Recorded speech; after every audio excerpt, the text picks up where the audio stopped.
Oh no, this is bad. Can't hide it anymore. The National Industrial Survey even found its way to your home, the J-80 chief engineers. So, as the leaders followed the trail, your Titan exoskeleton mech, the 8th gen superluminal fighter, dark matter energy engines, and other groundbreaking weapons continually emerged on Earth. The entire Dragon Nation, led by you, entered the age of interstellar travel. Meanwhile, you just received an order from Campus Belle Liu Ryan. $1 million wasn't a steep price. And you aim to boost research on the Green Wolf space carrier. That's why you reluctantly agreed to her request. After hanging up with Liu Ryan, you immediately shut the lab door. Facing the empty room, you said, Peng Yu, activate the drone communication power test module. Start the electromagnetic interference simulation experiment. Peng Yu was the name of the smart central control platform before you. And with your recent R&D, it had already achieved. Voice command received. To prevent the experiment from causing silent interference to surrounding networks. The radio shielding system will cover the entire lab. The communication power test module has been activated. Communication anti-interference testing will begin shortly. Countdown 198. After activating the radio shielding system, you subconsciously pulled out your phone. The full signal instantly dropped to 0. Your phone was now a useless brick. What you didn't expect, though, was that the Campus Belle would think you'd run off with her money. Binhai City, Suburban Villa District. Jiang Shangwen, as Liu Ryan's father, founded Jianghe Drones. It was an industry benchmark for drone tech manufacturing in the Dragon Nation. However, with the Lantern Nation's successive bans having lost its chip supply, it was hard to even keep the company running. He had just stepped out of his study when he heard his younger brother, Jiang Shangwu, shout at him, Big brother, I think we should sell the company to the Lantern Nation. They said if we're willing to hand over the flight control system, they'll acquire us at the highest stock price. If our company really declares bankruptcy, then we won't get a penny for it. Jiang Shangwen's brow furrowed, his face darkening. The Lantern Nation's goal is obvious. They want to take this opportunity to acquire our newly developed flight control system. Can't you see that? Drone swarm flight control technology was his most proud research. It was currently at a world-leading level. But this was also why the Lantern Nation sanctioned him. His younger brother, Jiang Shangwu, slammed the table. So what? You spent over 20 years developing this core technology. Are you seriously giving it to the nation for free? At this point, Jiang Shang's gaze swept over Liu Ryan, who was coming down from the study upstairs. Or are you betting on your daughter's classmate? Shangwu, what do you mean? Jiang Shangwen looked at his brother, puzzled. What daughter? Classmate? Oh, come on. Big brother, you don't know, do you? Your precious daughter took $1 million to a classmate for drone R&D. Problems we couldn't solve. Your precious daughter went to a classmate to fix.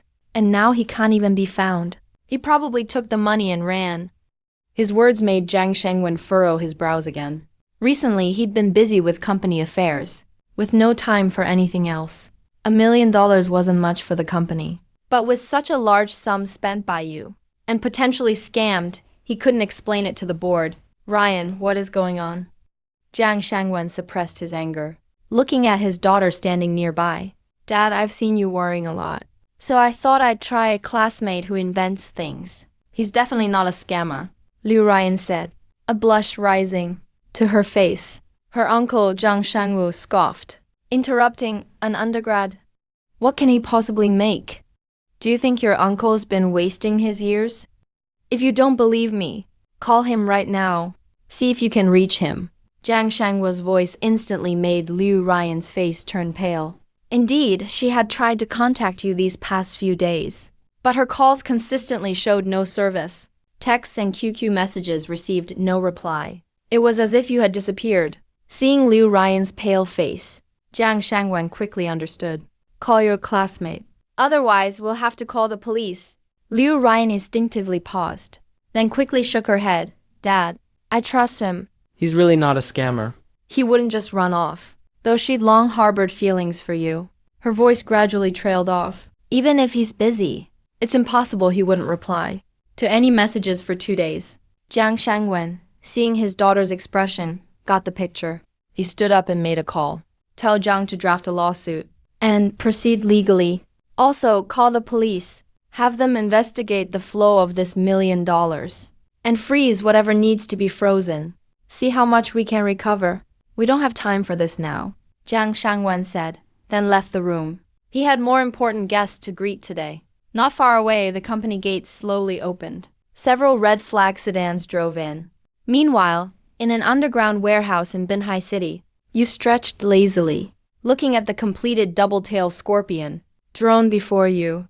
The testing these past few days had truly exhausted you. You wiped the sweat from your forehead, sent the operating app and instruction manual data to Liu Ryan. You also called Liu Ryan, telling her to prepare for delivery. Hey, Campus Bell. I finished the drone. It's ready for shipment. First, install the app I sent you. The drone will automatically pinpoint your location. Also, the instruction manual. I'm sending it to you. Read it when you have time. It's really easy to operate. As soon as the call connected, you rattled off all the relevant information. Liu Ryan, upon receiving your call, just listened as you spoke on and on. Finally, when you finished talking, she was about to interject a few words, but she looked down at her phone and suddenly realized the call had ended. What happened? Liu Ryan dialed your number again, only to hear the familiar message. Sorry, the subscriber you dialed is powered off. Please try again later. Hearing that message, Liu Ryan involuntarily clenched her fists. She bit her lip, her pretty face flushed. She could only silently read the messages you sent. Meanwhile, you looked helplessly at your phone, shook it a few times, confirmed it was dead, and planned to plug it in and get some good sleep. These 3 days of working all night really wore you out. The nearby drone also started beeping at that moment. The engines at the tail of the Scorpion drone started spinning. You glanced over, gave a slight nod. This woman's not that clueless after all. Once she gets the package, I guess I'm done here. Watching the Scorpion drone slowly drive away from the base, you stretched, then turned around to head back to your room and sleep. Shortly after the Scorpion drone took off, Li Yun looked at her phone. There was a countdown at the top of the app's homepage. Estimated 20 minutes left. The Scorpion drone is about to reach its current destination. Scanning the current position. Searching for a landing spot. Would you like to activate auto navigation? Looking at these notifications, Liu Yin gently tapped confirm. You better not lie to me. Liu Yin's face was full of tension. Her dark eyes stared at the phone screen. Meanwhile, in the research building not far behind, her father's voice was heard seeing off guests. Major General Chun, I hope my suggestion will be helpful to you. General Chun Zhang looked at Zhang Shao in front of him, about to speak, but got interrupted by a buzzing noise. Having worked in aviation and aircraft for so long, Chan Zehan was very familiar with this kind of sound. That deep boom was obviously a sonic boom. Both looked up at the sky almost at the same time. High up above, there was a jet-black, palm-sized object, falling toward their location. White mist circles surrounded the black object. Chan Zehan squinted. That's the shockwave from the sonic boom. That black object actually beat the sound barrier. Almost simultaneously, the nearby guards shouted to everyone, evacuate. Protect the chief immediately. After the guard shouted, he rushed to cover Chun Zehan and get him inside. Meanwhile, 2 other security guys quickly pulled out their radios, reporting Jiangqi Drone Factory under attack from an unidentified flying object, requesting backup. Everyone suddenly got tense. Jiang Shangwen and the crowd looked confused. This is inside the Dragon Country. How can there be an enemy attack right at home? After retreating into the hall, Jiang Shangwen pulled out his phone. His right hand trembling as he dialed his daughter. Ryan, leave the company right away. Do not go to the back warehouse area. Also, tell your mom, I love you both, Jiang Shangwen quickly said, then hung up immediately. Many thoughts flashed through Jiang Shangwen's mind, almost all about how to protect the core flight control files. But at that moment, Chun Zehan stood up straight, looking at the distant sky through the hall's glass doors. The black dot, palm-sized, was getting bigger. The air vortex formed by the sonic boom faded away. It seemed to be slowing down. General, you should go to the warehouse next door first. The guard was about to cover Chun Zehan for evacuation. But Chan Zan didn't move. He kept standing tall right where he was. He barked in a deep voice. Why panic? This is Dragon Country. It's our turf. Who dares launch a long-range drone airstrike here? You really think our air defense is just for show? Everyone stay at the front of the hall. I want to see who has the guts to stir up trouble on Dragon Country's land. After finishing, Chan Zun was the first to stride firmly out the hall. Not long after, the black flying object grew larger. A large scorpion drone, about 10 meters long, slowly came into view. Ooze. The scorpion drone let out a roar. Its speed gradually slowed down. Then it hovered right in the air, seemed to be searching for a good landing spot. Looking at the scorpion drone like this, Chan Zun looked slightly stunned. He glanced at Jiang Shangwen standing nearby. Jiang Shangwen also widened his eyes. The scorpion drone right before them. Judging from its body surface, the whole thing was streamlined. Huge wingspan. Its twin tail was designed for aerodynamics, making full use of aerodynamic principles. Not just that, its massive body just hovers in midair. A drone this heavy, any control slip would cause huge inertia, making it unstable. To hover like this shows their flight control tech is already beyond ours. Chan Zhan's gaze burned as he stared at the scorpion drone. Whether it's the size or the aerodynamics, the whole drone looks beautiful. Besides, this drone is supersonic. The sonic boom from before still echoes. Mr. Jiang, is this drone made by your company? Chan Zhe slowly looked away. He asked without thinking, but just as he spoke, he couldn't help but smile bitterly. If it really was Mr. Jiang's job, he wouldn't have been so nervous just now, calling his daughter at home. Plus, his briefcase still has the proposal from Mr. Jiang for the next 10 years of big drone R&D. In that plan, the first large drone's theoretical top speed can hit 300 kilometers per hour, about 0.3 Mach. Nowhere near supersonic. Only someone across the ocean in the lighthouse country could build that.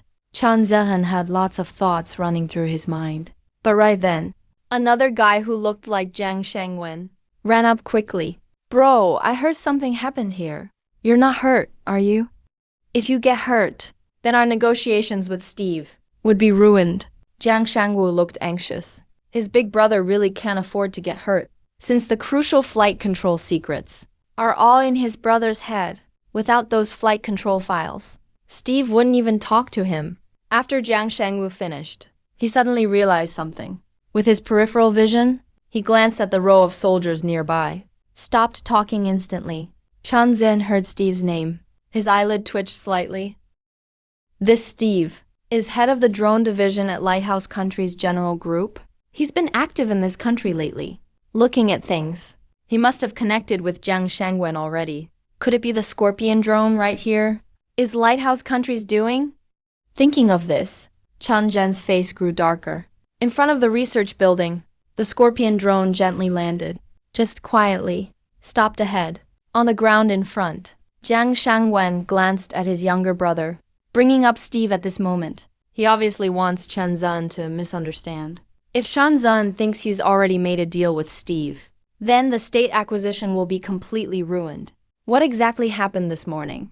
Jiang Shangwen's face darkened. He pointed at the drone ahead and said, "Whose drone is this, anyway?" Questions like this. Chan Zun instinctively turned his head. His attention stayed on Jiang Shangwen. Jiang Shangwu frowned. That's when he realized, not far away on the ground, sat a drone, about 10 meters long, with a wingspan of 20 meters, especially the sleek aerodynamic design. It's just gorgeous. Having sold lots of drones, and having seen plenty of foreign ones, Jiang Shangwu couldn't help but praise it. This drone is just perfectly designed. After a brief moment of shock, Jiang Shangwu quickly started thinking. When Steve met with me before, he really did say he'd show us the most advanced unmanned cargo plane. Could it be this one right here? Big bro, Steve did mention he wanted to show us their latest unmanned cargo plane.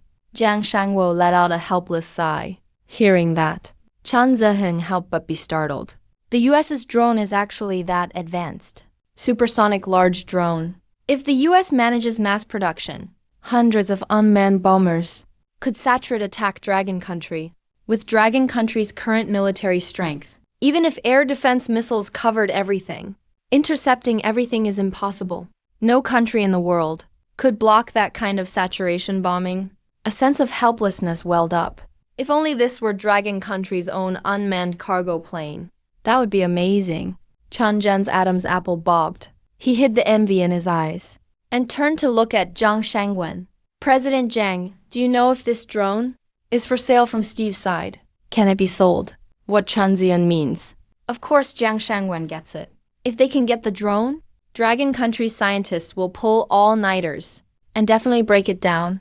It's not a lack of hard-working people, but a lack of advanced tech. After all, Dragon Country's industrial development has only been around for so many years. Many domestic automation technologies were learned from abroad. Jiang Shangwen was just about to talk when Jiang Shangguo on the side quickly said, Major General Chen, 100 million, you can take this drone right now. We'll find a way to explain it to Steve. 100 million.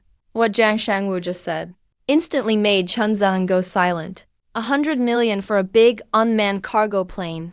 That's way over the market price. But considering the core tech inside, Chen Zhang couldn't help but get a little excited.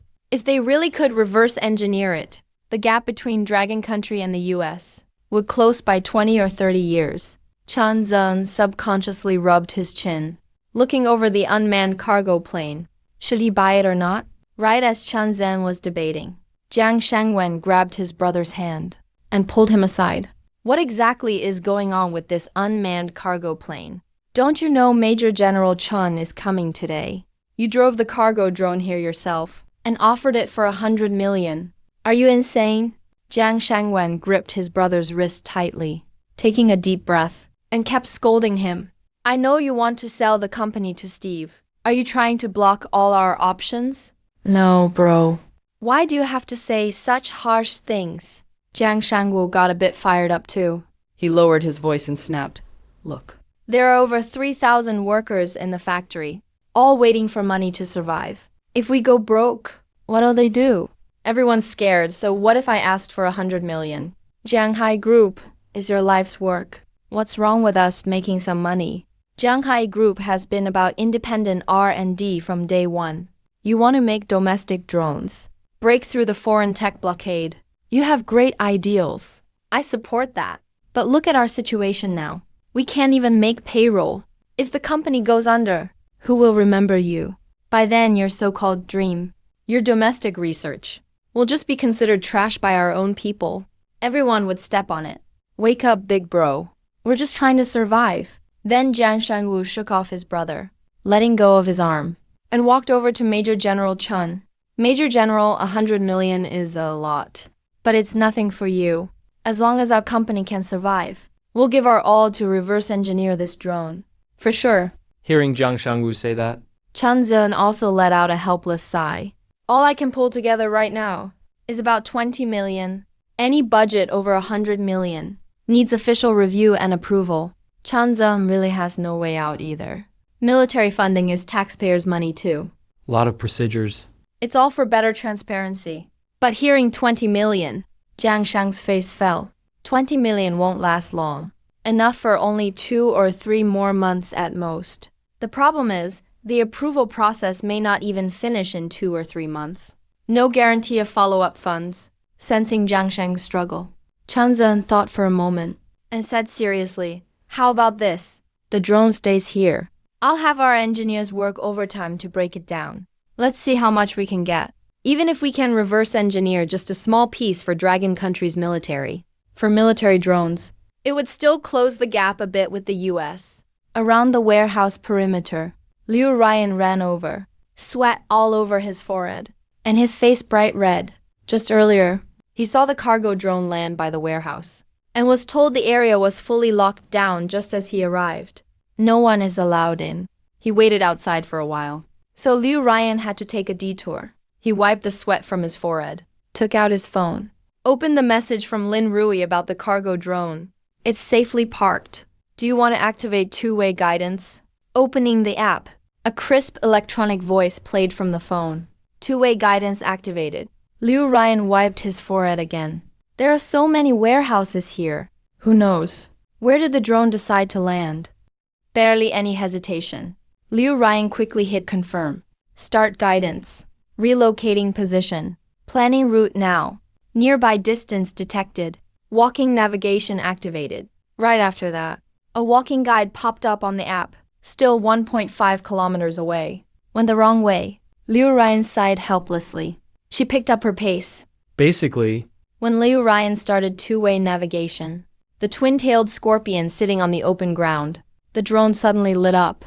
Autopilot system activated. Capturing current position. Scanning surroundings. Coordinates generated. Sending now. Hearing the audio from the twin-tailed scorpion drone, the guards on site instantly tensed up. What's going on? Chen Zian heard the audio too. He shouted instinctively. Reporting, sir. You should return to your room first. Looks like the drone just sent out coordinates. The security captain didn't dare delay. He immediately led the team to cover the commander. Cord sent? It sent our coordinates. Does that mean... Jiang Shangwen and his brother's faces changed too. Back during the Gulf Bay War, the Lighthouse Nation started a decapitation strike. Target location locked. Then a missile was fired straight from their mainland. it was accurate enough to go right through the chimney. Thinking of that, Jiang Shangwen looked at his younger brother.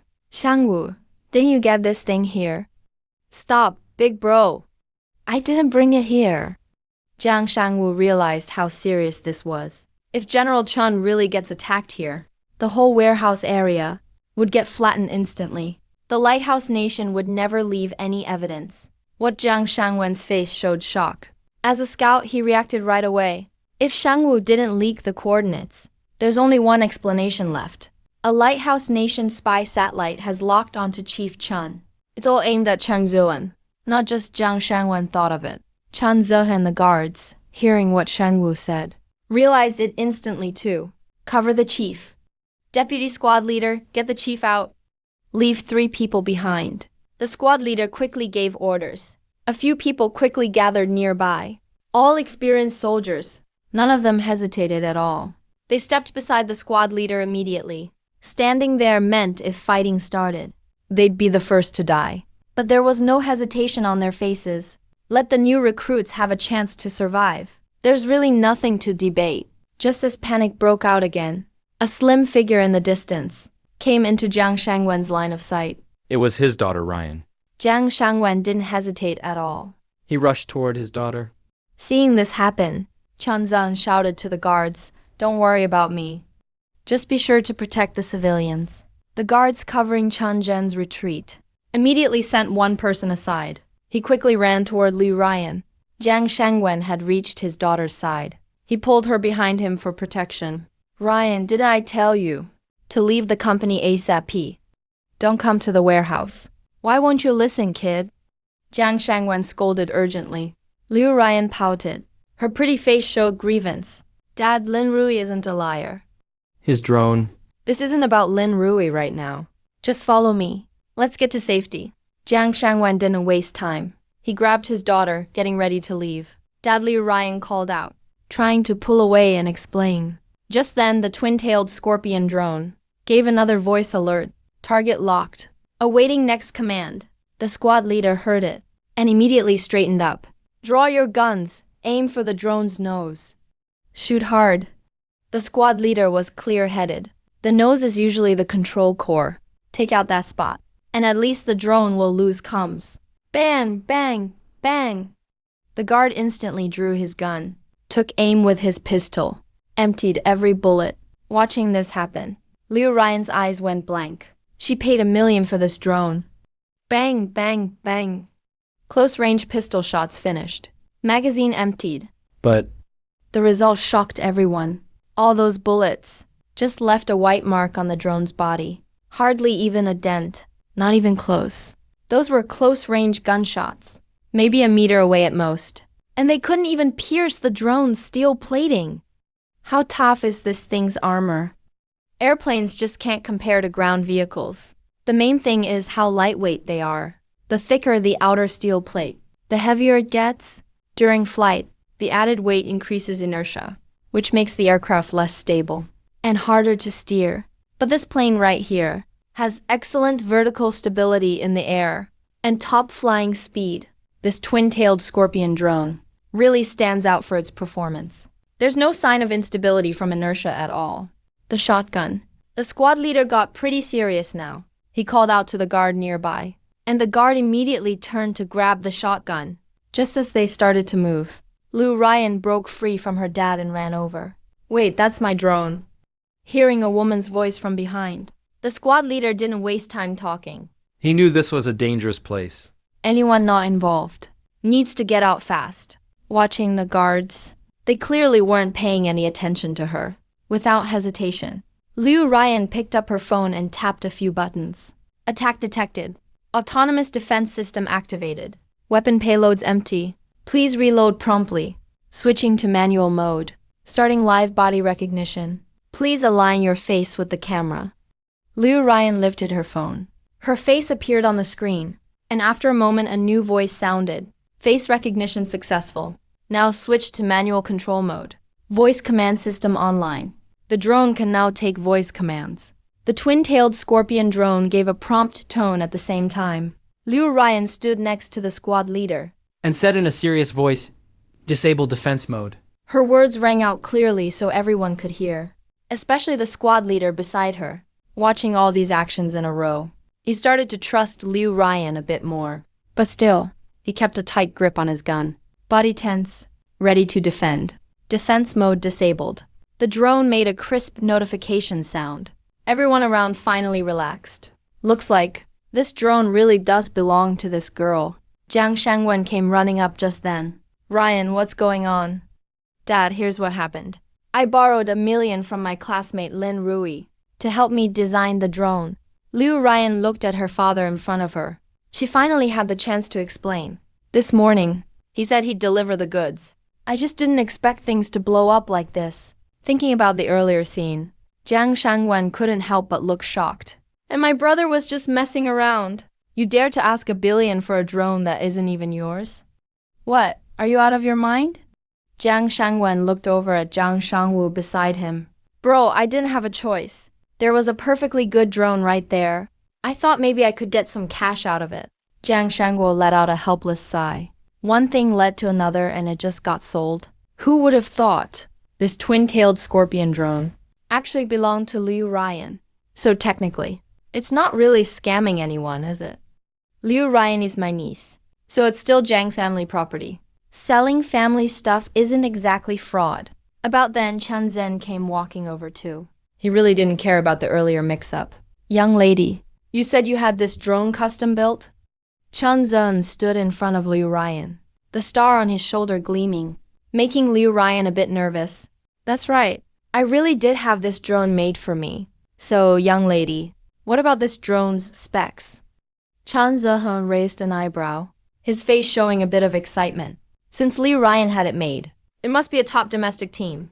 That means civilians have mastered this tech. As long as someone has this technology, even just part of it, it's a huge help for Dragon Country.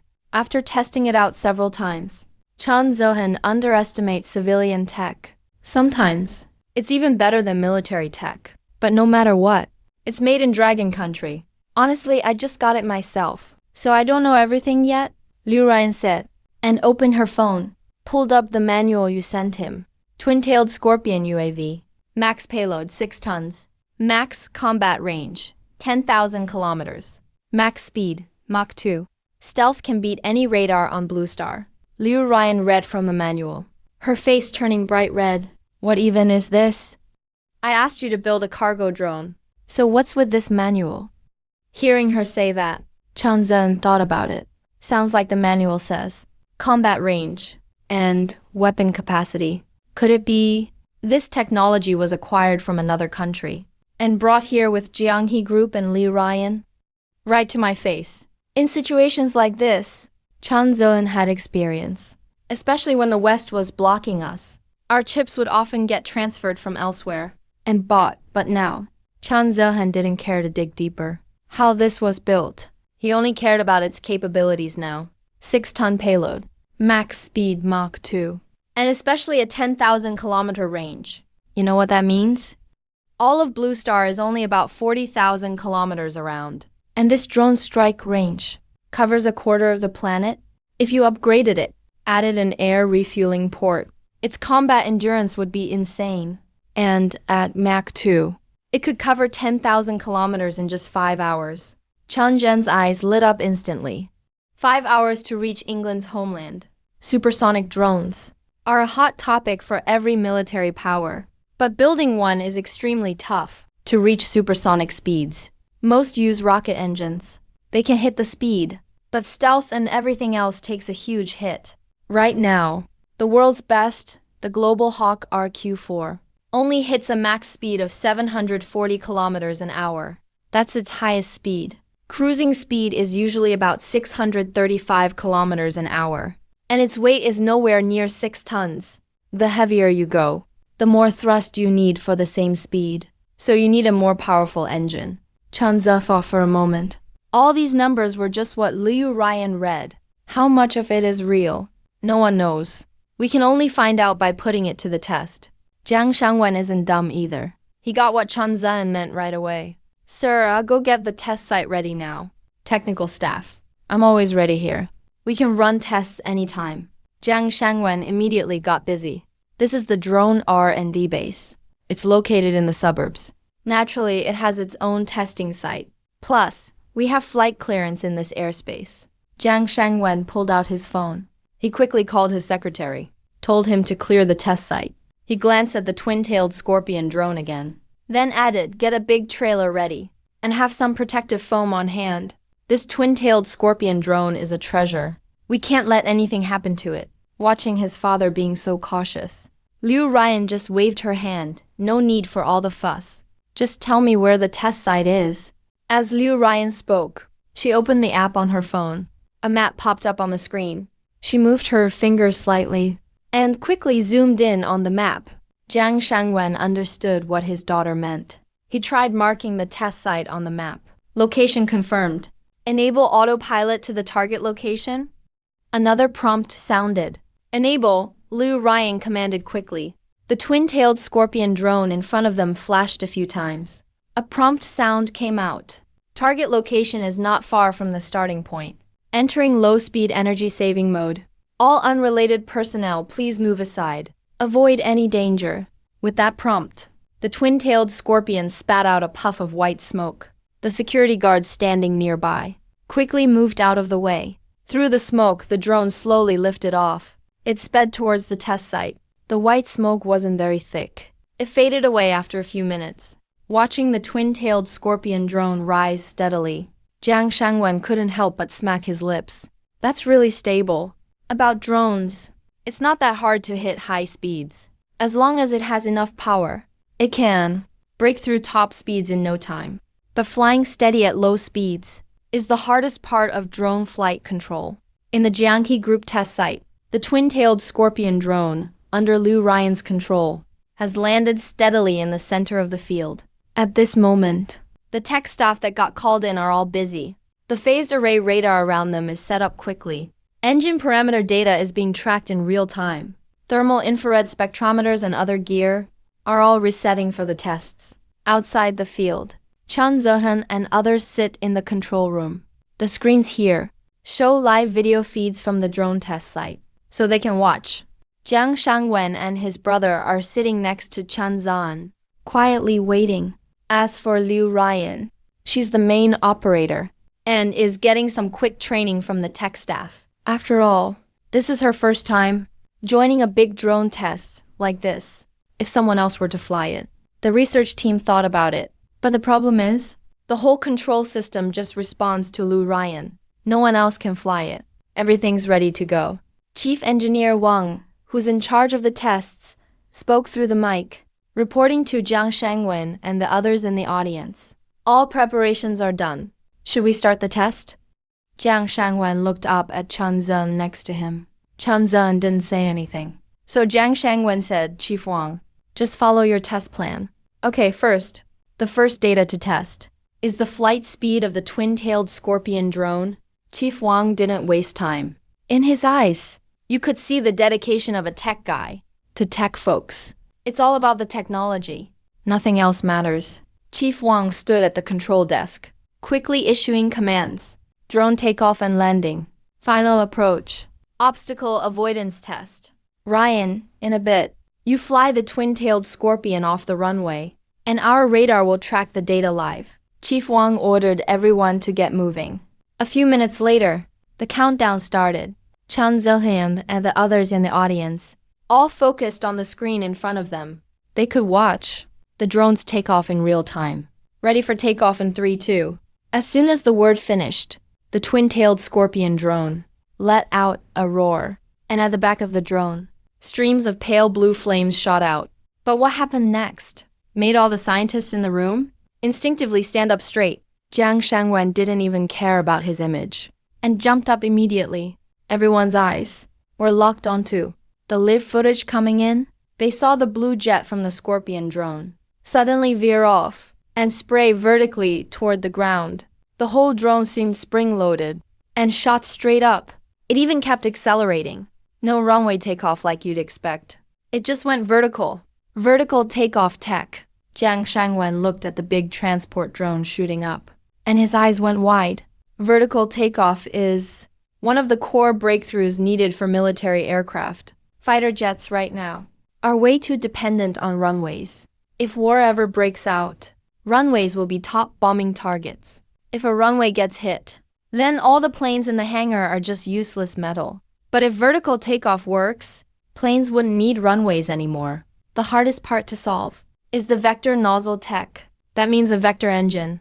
The US has been working on this for decades and still hasn't broken through. But this drone just did it. Chan Zim sat nearby. When he heard vertical takeoff, he felt his heart skip a beat. And he wasn't the only one. All the top aerospace engineers in the control room were staring hard at the live video. From what we know now, the US still uses catapult launches. They just can't do vertical takeoff. Hold up, look. A voice finally broke the lab's silence. Everyone turned toward the sound. Many people focused back on the footage. Some researchers even subconsciously clenched their fists. On screen from the live feed, the Scorpion drone shot up, its whole body climbing fast, getting closer to 90 degrees, until it was perfectly vertical. And this is a drone. If a plane hits a vertical angle, it usually stalls out. That's why the Pugachev Cobra is the hardest air stunt in the world. But even then, in Pugachev's time, planes could only stay in the stall zone briefly. But now this drone kept its nose directly upward and held it there for a long time, right under everyone's watch. The jet nozzle, which was vertical to the drone, slowly turned, and the flame became parallel to the body. To pull this off, you need vectored nozzles and special heat-resistant materials. Plus, the nozzle control has to be super precise.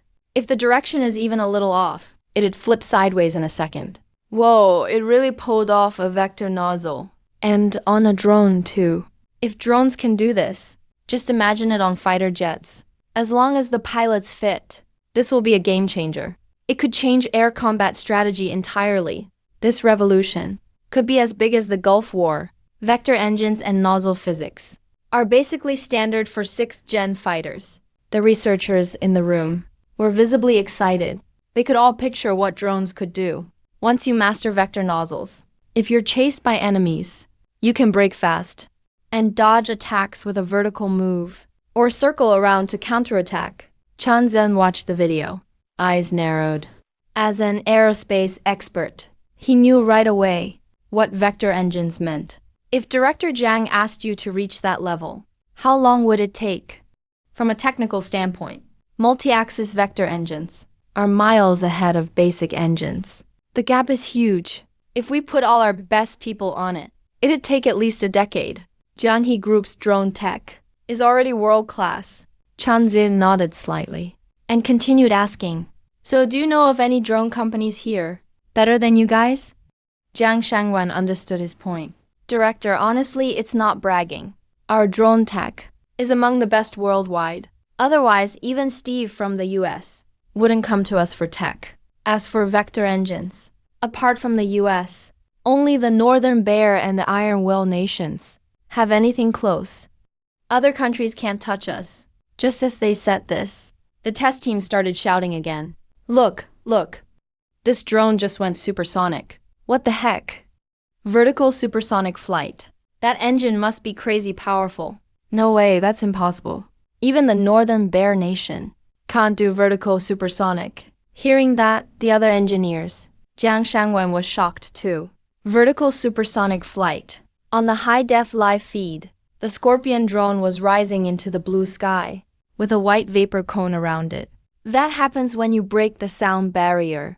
And not just that, the whole jet climbs straight up like a rocket. Vertical supersonic. That's a whole different ballgame. Anyone with basic physics knows. When the nozzle is parallel with the body, all you're fighting against is air resistance. If the design is good enough, you get the least drag and can go supersonic horizontally in level flight. Air pressure above and below keeps you up and balances gravity. But vertical supersonic means you beat gravity head-on, plus all that air resistance from going up. So it's the engine doing all the work, just muscling through to supersonic. If you can hit Mach 1 going up, you could go several times faster going sideways. Maybe even Mach 5 or 6. Northern Bear's best supersonic jet, the Tu-160 White Swan, tops out around Mach 2. Looking at all this, Jiang Shangwen grabbed the radio to check flight data. Send feedback. What's the current speed of the Scorpion drone? But after giving the order, there wasn't any reply. Just a bunch of noise came through. Flight data group. Report drone speed. Jiang Shangwen urged them again. Right then, over the intercom, the flight test team finally responded. Director Jiang, our phased array radar test data panel seems to be showing an error. It's been stuck on 0. The test team sounded nervous. The phased array radar data panel. They've checked it so many times. There's no way anything's wrong. But somehow, from the moment we started, the phased array panel has shown 0 the whole time. How could this happen? Hurry up and check it. If you don't figure it out in 5 minutes, your team leader can pack up and get out. Jiang Shangwen was getting angry. Why didn't it mess up earlier? Or later? It just had to fail right now. Especially in front of Chunzon. The engineers started sweating. They checked everything. But everything looked normal. All normal. But the test data for the plane is not. The data has been 0 from the start till now. It's never changed. Not even once. Director Jiang, we've checked every possible fault. But there's nothing wrong. Jiang Shangwen's face turned dark. No fault. Then why is it always 0? You really believe that? Can you stand by what you just said? The team leader went silent. He didn't know how to answer. But right then, Liu Ryan's voice came from the intercom. Dad, I think you might be blaming the test team unfairly. Team leader, I just checked the manual. This twin-tailed Scorpion drone has incredible stealth. It can evade phased array radar. So, in other words, maybe the radar isn't the problem. The drone is just too stealthy. It can't be detected. The team leader lit up. How did I miss that possibility? But is that even possible? Jianghe Group specializes in drones. To ensure testing accuracy, they spent a fortune on the phased array radar. It's top tier for civilian use. Absolutely the best in the field. Jiang Shangwen quickly calmed down. To be honest, he thought this was the only explanation. He trusted his equipment. And his test team too. Liu Ryan quickly came up with a solution. Just send out one of our own drones. If it can be tracked by the radar, then the radar is fine. Jiang Shangwen nodded at once. Order, get one of our own drones. Like Ryan suggested. Testing, got it. Jianghe Group's team started working immediately. The staff quickly pulled out a drone from storage and started the operation. The drone flew toward the phased array radar's scan zone, going full speed. As it crossed the radar's range, a short beep sounded. Speed is 100 kilometers per hour. The phased array radar is fine. So the only answer is, this drone's stealth is amazing. The radar can't pick it up at all. Seeing this data, Jiang Shangwen was stunned. He had nothing to say, looking at the twin-tailed Scorpion drone in front of him. As someone in tech too, Jiang Shangwen felt completely defeated, totally overpowered by technology. It was a total tech crush. Chan Zhehan saw all of this. He didn't say anything, just stood up and walked outside. The squad leader pulled a satellite phone out of his bag, grabbed a military sat phone fast. This is an internal military line, secured by military satellites. No one else can eavesdrop. Hey, oh Lee, it's Chan Zehan. You're in charge of Southern Theater operations now. I need a favor from you. We've got a new fighter jet. Want to test its stealth. Can you turn on all the theater's military radars? Crank the power up. I'll have our plane fly right over southern airspace. After hanging up, Chan Zehan walked back to the control room. He asked, "Hey girl, Can you fly the drone? Straight to Longo's southern waters." Liu Ryan nodded quickly. Just give me the coordinates. I can get it there. Alright, coordinates coming right up. Half an hour later, Chan Zehan got a call from Southern Theater. All military radars are on. They even use satellites to monitor the whole Southern Sea. Defense level is maxed out. Sea, land, and air triad. Full-scale monitoring. And the location they locked onto is just the Southern Theater Command. Military satellites scout specific areas with such dense and precise scouting. Even if the world's top F-22 stealth fighter came in, it couldn't escape being caught. Liu Ryan said after studying the manual. Sir, I just checked the manual. The Scorpion drone has HD cameras, providing real-time feedback on the outside. Great, Chun Zhen nodded slightly. With a signal source like this, observation is much more direct. The Scorpion drone is ready to take off. The Scorpion drone on the tarmac quickly shot straight up into the sky. At the same time, on Liu Ryan's mobile app, an HD map popped up again. The flashing red dot on the map marked the exact location of the Scorpion drone. The speed has reached Mach 2. It won't take long before it enters the Southern Theater's scouting range. Chan Zhen glanced at the sat phone in front of him. Once they catch the drone's status data, they will call immediately. Entering Southern Longguo. About to enter the Southern Sea? At the speed of Mach 2, the twin-tailed Scorpion drone flew right over the south of Longguo. The whole place fell dead silent. Many stared at their monitors, showing the feed sent by the Scorpion drone. Below was an endless blue ocean. The yellow coastline stretched on forever. You could faintly see fishing boats, shrunk to tiny black dots. This is definitely the coast. But why is there no news at all? Could it be the military radar missed it? Chan Zhen's heart skipped a beat. The radar at home must have just been turned on, causing the detection to be less effective. Chan Zhen looked at Liu Ryan and said, Comrade Ryan, try flying back and forth a few more times. Okay, Liu Ryan said nothing more, and kept controlling the Scorpion drone, sweeping over the Southern Theater again. More than 20 minutes later, the drone once again flew from the west, towards the Southern Sea. There was still absolutely no news. The sat phone in front of Chan Zhen didn't even ring once. Now Chan Zhen couldn't sit still. He grabbed the sat phone and made a call. The call connected quickly. Old Lee, is the Southern Theater's radar system off? As soon as it connected, Chan Zhen yelled out, How is that possible? The radar is always on. Old Lee on the phone was completely confused. He looked up at the command center's screen and asked, Didn't you say you're testing a jet? I've had it on for over an hour. Everyone is here waiting for your plane. Old Lee's questioning words came out of the sat phone speaker, echoing loudly in the command center, reaching everyone's ears. Chan Zhen looked grim. Old Lee, zoom in on your satellite signals. The plane crossed the Southern Theater several times. And you're still asking me about the plane? Almost at the same time, Old Lee blurted out, Impossible, absolutely impossible. Old Lee was very certain. Don't we know what gear we have at home? What plane could fly circles above us and give the radar zero signals? If it really has such stealth performance, directly night raid the US. Probably even when our fighters fly right over the US White House. They wouldn't even notice. Pull up the satellite data. Lock onto the Southern Sea. Commander Lee, looking at the cords sent to his SUT phone, quickly pulled up the data from a satellite map an hour ago. Commander, the Southern Sea is locked on. The motion AI caught no anomalies. The tech guy in front of him quickly ran the motion recognition algorithm. After all, satellite data is huge here.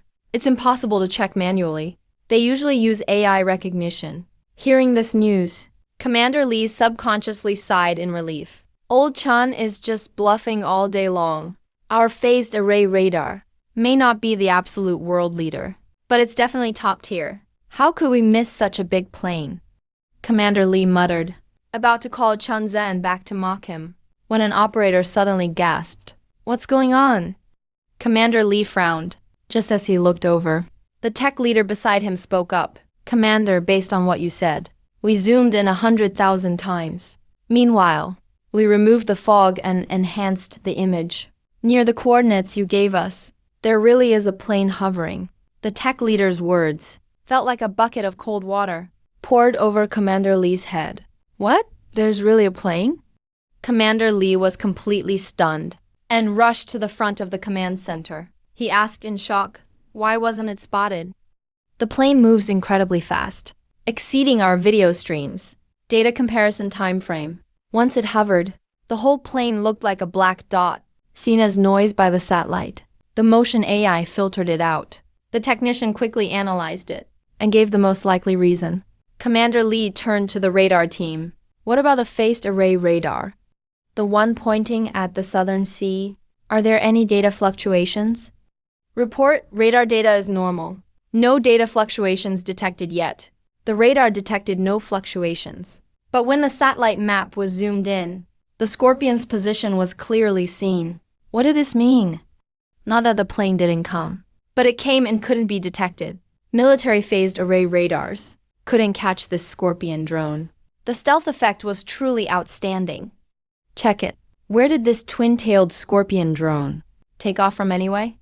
And analyze the flight data too. One want to see its entire flight path. Commander Lee's heart began to pound. The takeoff time and destination were all given by Chun Zhen. That meant this plane was a stealth jet developed by Longo itself. Longo Air Force's history would be rewritten. Commander Lee's brows twitched with excitement. Well done, Chun Zhen. Quietly developed a stealth jet and asked me to test it. Isn't this just showing off? Commander Lee steadied his mind a bit and muttered with dissatisfaction. Soon the intel data was parsed. A list was handed straight to Commander Lee. Top speed hits Mach 2. Completely silent and stealthy the whole way. They not only flew in, but even circled right above our heads twice. We had no idea. Damn, that's wild. Old Chun, impressive stuff. When did you come up with a plane like this? We had no clue. Looking at the numbers in front of him, Commander Lee just couldn't hide his smile. He didn't hesitate and called right away. Chun, you're really something, huh? Chun Zehen answered, looking lost. How am I not being cool? About to push back. Commander Lee just cut him off. Spill it. When did you develop that stealth drone? Mach 2 speed. Flew 2 laps right above my head. And our radar didn't pick up a thing. When will you produce these in bulk? I won't say much about anything else over here. Just saying we've got open sea space for you to fly all you want. If you think that's not enough, you can even go mess around near Sakura Land. Commander Lee couldn't hold back his excitement anymore and just let it all out, rapid fire. Chun Zhen paused a bit, waited until Lee finished talking, then added, "Oh Lee, it's not that I won't give you the quota. I just barely got to know about this thing myself. I don't really get it yet either. Let me figure everything out first, and we'll talk then." After that, Chun Zhen hung up, just ended the call right there. Commander Lee heard Chun Zhen's words and just froze for a second. Just found out about it? Come on, stop joking. With stealth tech this advanced, it had to be tested a bunch right here at home. And now you're saying you just found out about it? An excuse. Has to be. The tech's probably too advanced. Not ready to show off yet. Thinking that, Commander Lee just chuckled. Meanwhile, on Chun Zhen's side, he got something else clear in his mind. That Scorpion twin-tail drone right there, whether it's stealth or flight speed, is definitely a treasure. This thing must be protected. Can't let a foreign spy get hold of it. Thinking that, Chun Zhen looked at Liu Ryan beside him. Comrade Ryan, this Scorpion twin-tail drone, who did you order it from? Reporting, sir. I found a classmate at our university. Chun Zehen caught on right away, then grabbed his sat phone again. Passed the word to Binhai University. Lin Rui, no matter what tech you use, I want you to find this person. At the same time, get the city police to set up a net. Cyber police, track down all his online accounts right now. Guard against any enemy infiltration. By the end of today, he's our top priority protection target. If needed, Use any military resources available. When Chen Zian made the call, he looked deadly serious. Once that call was made, Jiang Shangwen and the others all knew what it meant. From today on, your life's about to change completely. Thinking about that, Jiang Shangwen, being a businessman, turned his gaze toward Liu Ryan in the distance. Seems like his daughter really trusts this Lin Rui guy. Maybe they've worked together before? If that's true, this connection has to be maintained. With this in mind, Jiang Shangwen waved at his daughter. Ryan, what's your relationship with Lin Rui? Jiang Shangwen looked at his daughter and casually asked, We're not close. I just heard of him. Liu Ryan thought back for a second, then looked at her dad, confused. What's up? It's nothing. I just saw how much you trust him. Thought maybe you guys were pretty close. Jiang Shangwen gave an awkward little laugh and said, You know Binhai University better. You might as well go check it out first. Maybe you can help reach him.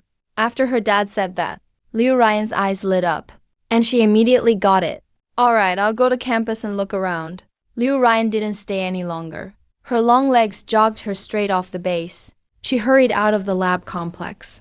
A few hours before Chen Zhang gave the order, you were just lying in bed.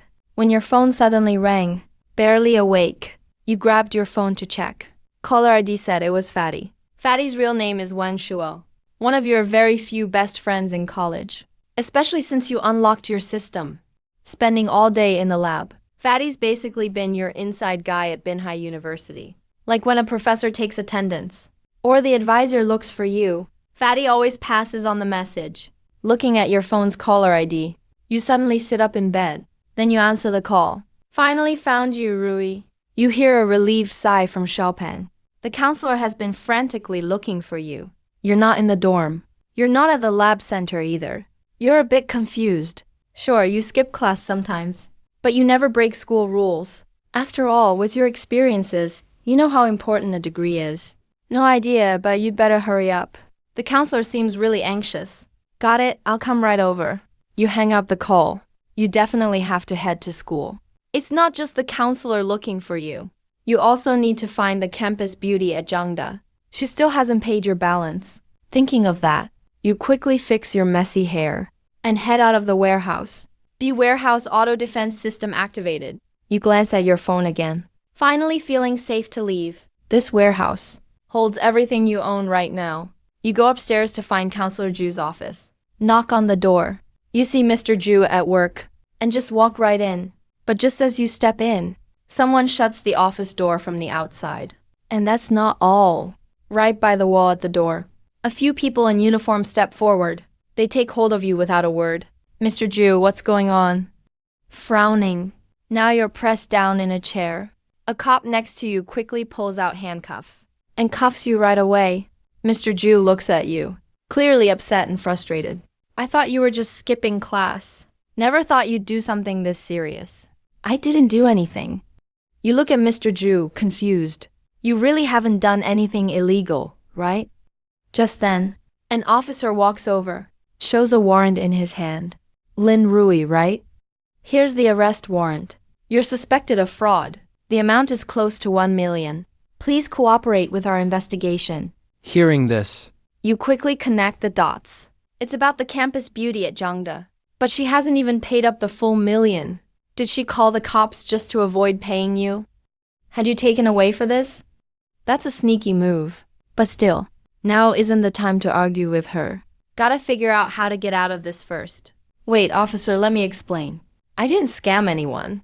We made a legal deal. You try to explain yourself, but the officer in front just shakes his head. The judge will sort it out. For now, please cooperate with the investigation. As he says that, 2 officers walk over.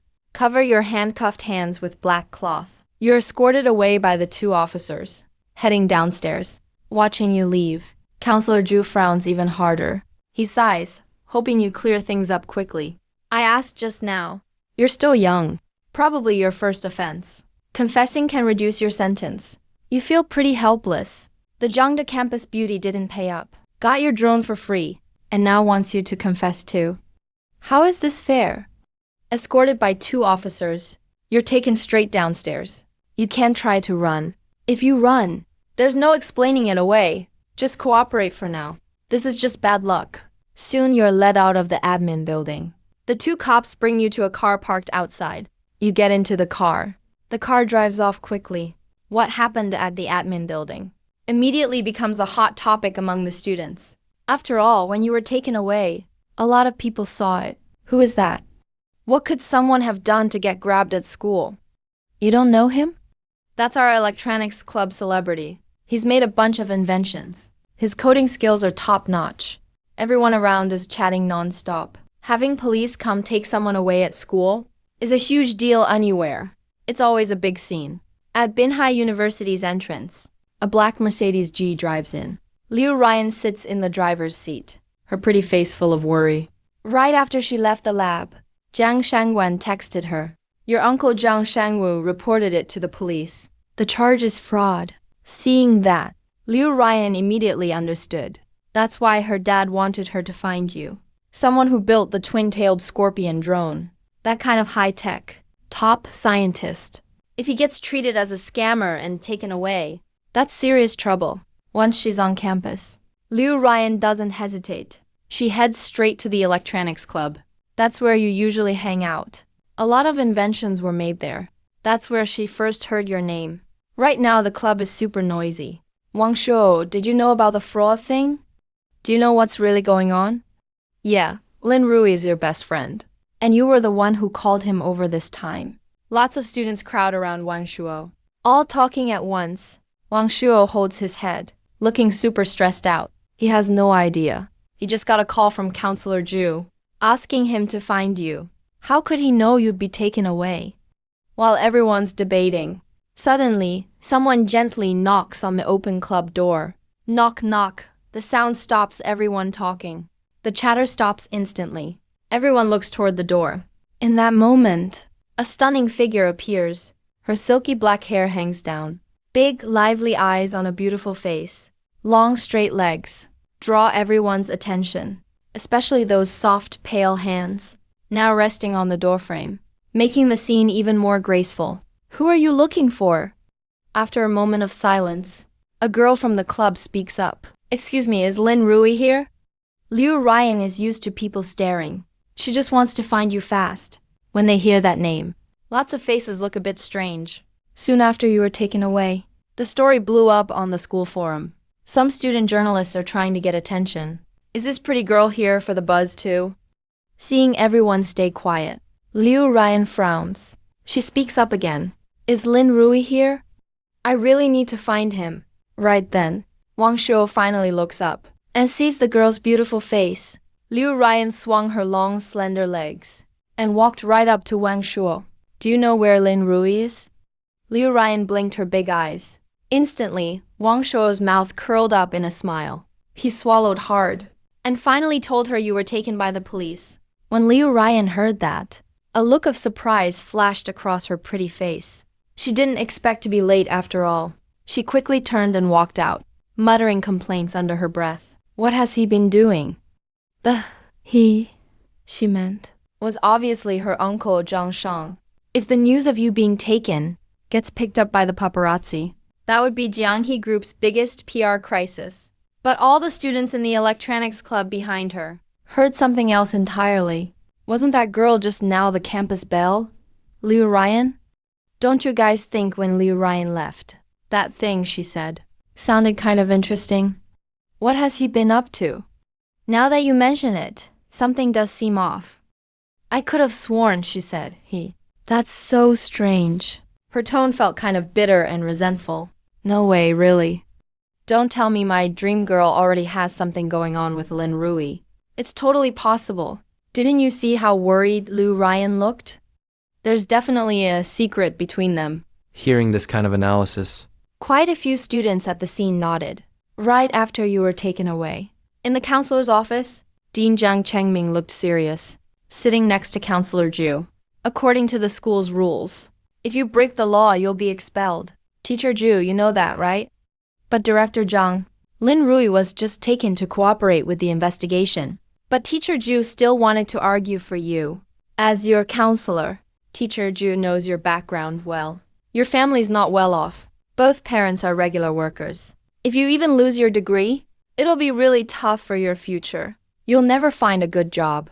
Director Zhang looked at Zhu, coughed softly, and reminded him, if we expel him before a court verdict, it'll do the least damage to the school. You get what I mean, right? Director Zhang had made himself clear. Teacher Zhu wanted to say more. But just at that moment, there was a knock at the office door. A group of people in black jackets walked in. Seeing them come in, Jiang Changming and Counselor Zhu both looked confused. Hello, we're from campus security. Are you Lin Rui's teacher? The man in the jacket stepped in and showed his ID. Director Zhang's face suddenly tensed up. He carefully asked, so did Lin Rui. Do something illegal? But at a question like that, the security staff just stayed silent. Director Zhang got the message right away. Don't ask questions you shouldn't. Looks like I talked too much. Thinking that, he gave an awkward smile and explained. A little while ago, Binhai City Police already took Lin Rui. He should be in questioning right now.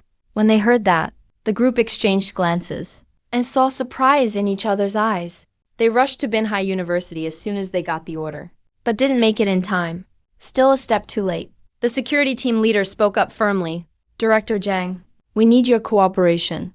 The lab Lin Rui frequents and all the equipment from his work area have to be left as is. As for his academic record, pull it out and secure it immediately. We'll send someone to take over. For Lin Rui's social connections, we'll have our own team do an investigation. Whatever else is related to Lin Rui, no one is to spread it around. With that, one of the security guys pulled out his phone. He brought up the school forum. The hot topic there was about you being taken by the police. Okay, no problem. Director Zhang nodded quickly, then seriously replied, I'll get a teacher to handle it right away. After a few more instructions from the investigators, they left the office quickly. Who were those people, Director Zhang? As your counselor, not one but two teams came for you today. No wonder Teacher Zhu was a bit worried. Jiang Chengming pulled out the chair in front of him and sat down. Who else could it be? The Security Bureau. I've worked at this school so many years. This is the first time I've ever seen security come by. Guess Lin Rui is in real trouble this time. You think that kid could have leaked some secret to a spy? Fraud would never get the Security Bureau involved. Director Zhang's face darkened a bit. All right, hurry up and notify Lin Rui's parents. Let them know about this. I'll report this to the school leaders. Lin Rui needs to be expelled ASAP.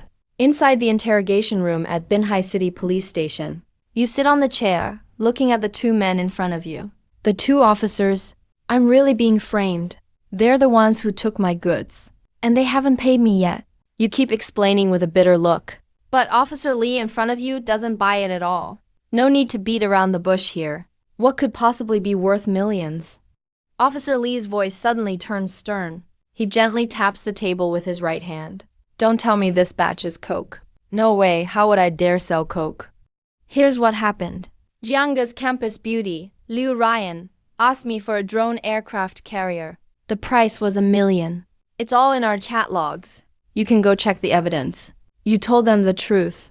But after you explained, Officer Lee just scoffs. Of course we'll collect evidence. But according to our bank investigation, it's only been 3 days since the money was sent. It's only been 3 days. What kind of carrier can be built in 3 days?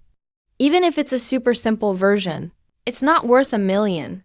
If you had it built already, why wait 3 days to deliver it? Officer Lee scans you like a hawk. His eyes sweep right over you. You don't want to explain more. You look up at him and say, how about this? Go get Lee Ryan here. We can face off. Wouldn't the truth come out right away? Where is your research site? How many people are on the whole team? Officer Lee ignores your suggestion. He keeps pressing for more. You're not hiding anything. The research site is just a warehouse I rented near the school. As for the research team, it's just me. Even in the military industry, making high-value stuff needs a big assembly line and dozens of skilled workers. Officer Lee is sure you're not telling the truth. He suddenly slaps the table and coldly scolds you. I see you're a college kid, so I've been talking nicely to you. You think we really can't find the truth? Let me tell you, fraud involving $1 million is at least 10 years in prison. You better think it through. Call me in when you've made up your mind. Officer Lee gives his assistant a look. The two of them get up and leave. The door closes with a bang. You're left alone in the room. You know, this is standard mind games. Staring at the shut door. Your face darkens. Good for you, Liu Ryan. Not paying was one thing. But you want to get me locked up for 10 years on top of it. No way, I have to think of something. You make up your mind and start going over everything in your head. Is there any way to prove your innocence? After leaving the interrogation room, Officer Lee turns to his assistant. Go check this. Where did Ling Rui recently rent a warehouse? And get a psychologist over here. I think this kid might have mental issues. Officer Lee pats his assistant on the shoulder. As an experienced detective, he knows that people always have tells when they lie. You can't avoid those little habits. But you didn't give any sign. Still, to believe every word you said. Pulling off hardcore tech worth $1 million solo in 3 days. That's just not possible. After ruling everything out, the only answer is that you're nuts. While Officer Lee is deep in thought, suddenly the sharp click of high heels on the floor rings out. It comes all of a sudden. Officer Lee looks over. A leggy guard in a white coat stands before him. Her face is delicate and cold. Forensic expert Zhang Yu slightly raises her brows. She says coolly, "This is a public place. No smoking. Gotta count on you, Dr. Zhang." Officer Lee chuckles. He points to the interrogation room. This kid acts way too normal. Either his nerves are next level, or he's deeply self-hypnotized. The two head to the one-way viewing room next door. Zhang Wei looks through the glass. She studies the person inside carefully. His eyes look clear, totally unlike someone hypnotized. And for nerves that strong. At his age, how good could he be? Even with training from childhood, that's unlikely. No one would go through all that trouble just to scam $1 million. I really don't see the point. Zhang Yue shrugs, a bit helpless. She lets out a yawn, and is about to leave. Suddenly, a burst of laughter comes from the speaker. Zhang Yue stops mid-step. She quickly looks up at you in the interrogation room. Her eyes instantly look more concerned. Back in the interrogation room, you're slouched in the chair, bored out of your mind. You focus your mind and summon your system panel. Congratulations, host. You've developed a supersonic stealth drone fighter, the Twin Scorpion model. Critical breakthrough on the analysis progress. You get a critical bonus package. 6th Gen fighter analysis progress boosted. Current progress, 86%. 3 nodes left unfinished. The Twin Scorpion drone already uses stripped-down 6th Gen tech, now that it's been tested in the field. Of course, progress jumped up. At 86% already. Looks like I need to speed things up. You happily think to yourself, let's see what's in the critical bonus. You skillfully open the package. Congrats, you've acquired the core theory for a detonation engine. You stare at those words. The corners of your mouth curl up. Right now, Longo's detonation engines can only reach Mach 5 tops. But with a pulse detonation engine, breaking Mach 10 is easy. Sure, you still have issues with high temp endurance, blast-proof materials, and ignition timing, all worldwide barriers. But with 86% analysis, none of those are a big problem. A glance at the blueprints, and you suddenly get it.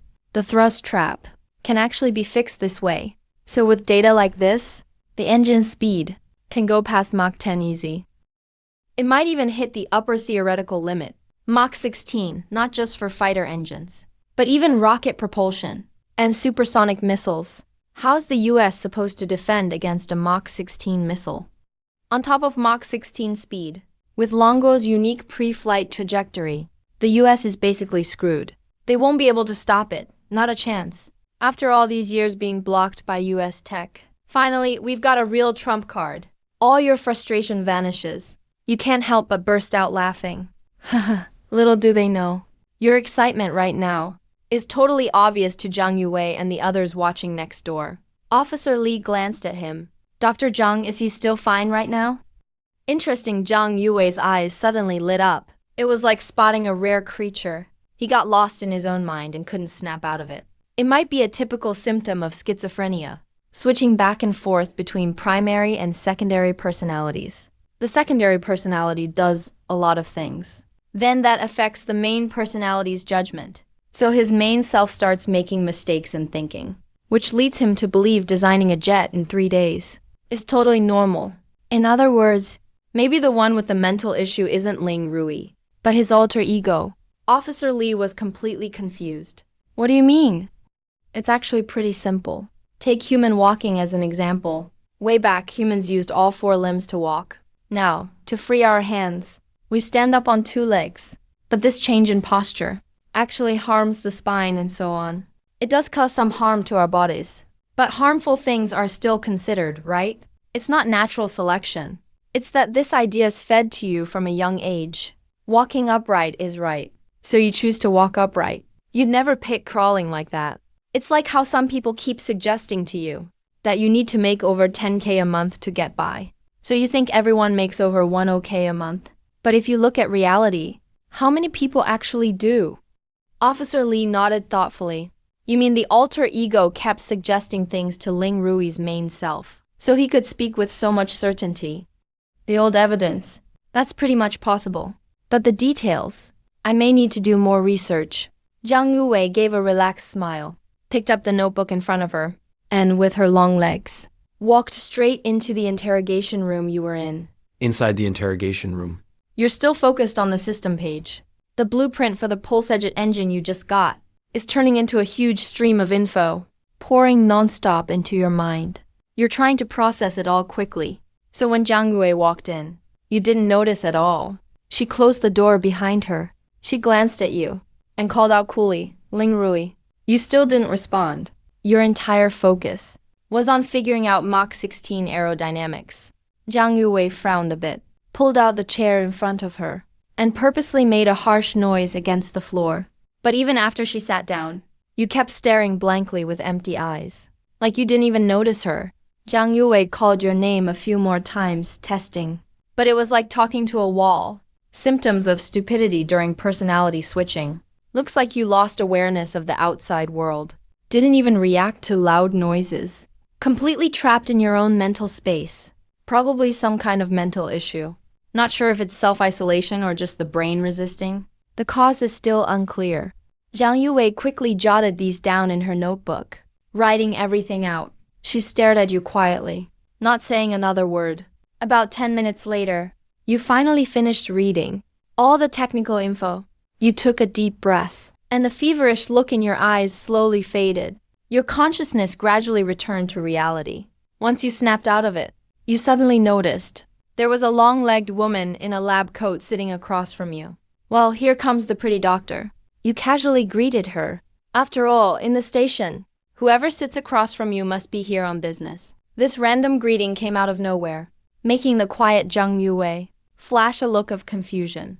Then she quickly wrote down, distorted sense of reality, possible time-space dissonance, perception of people in the outside world, just treating it all like some kind of psych test.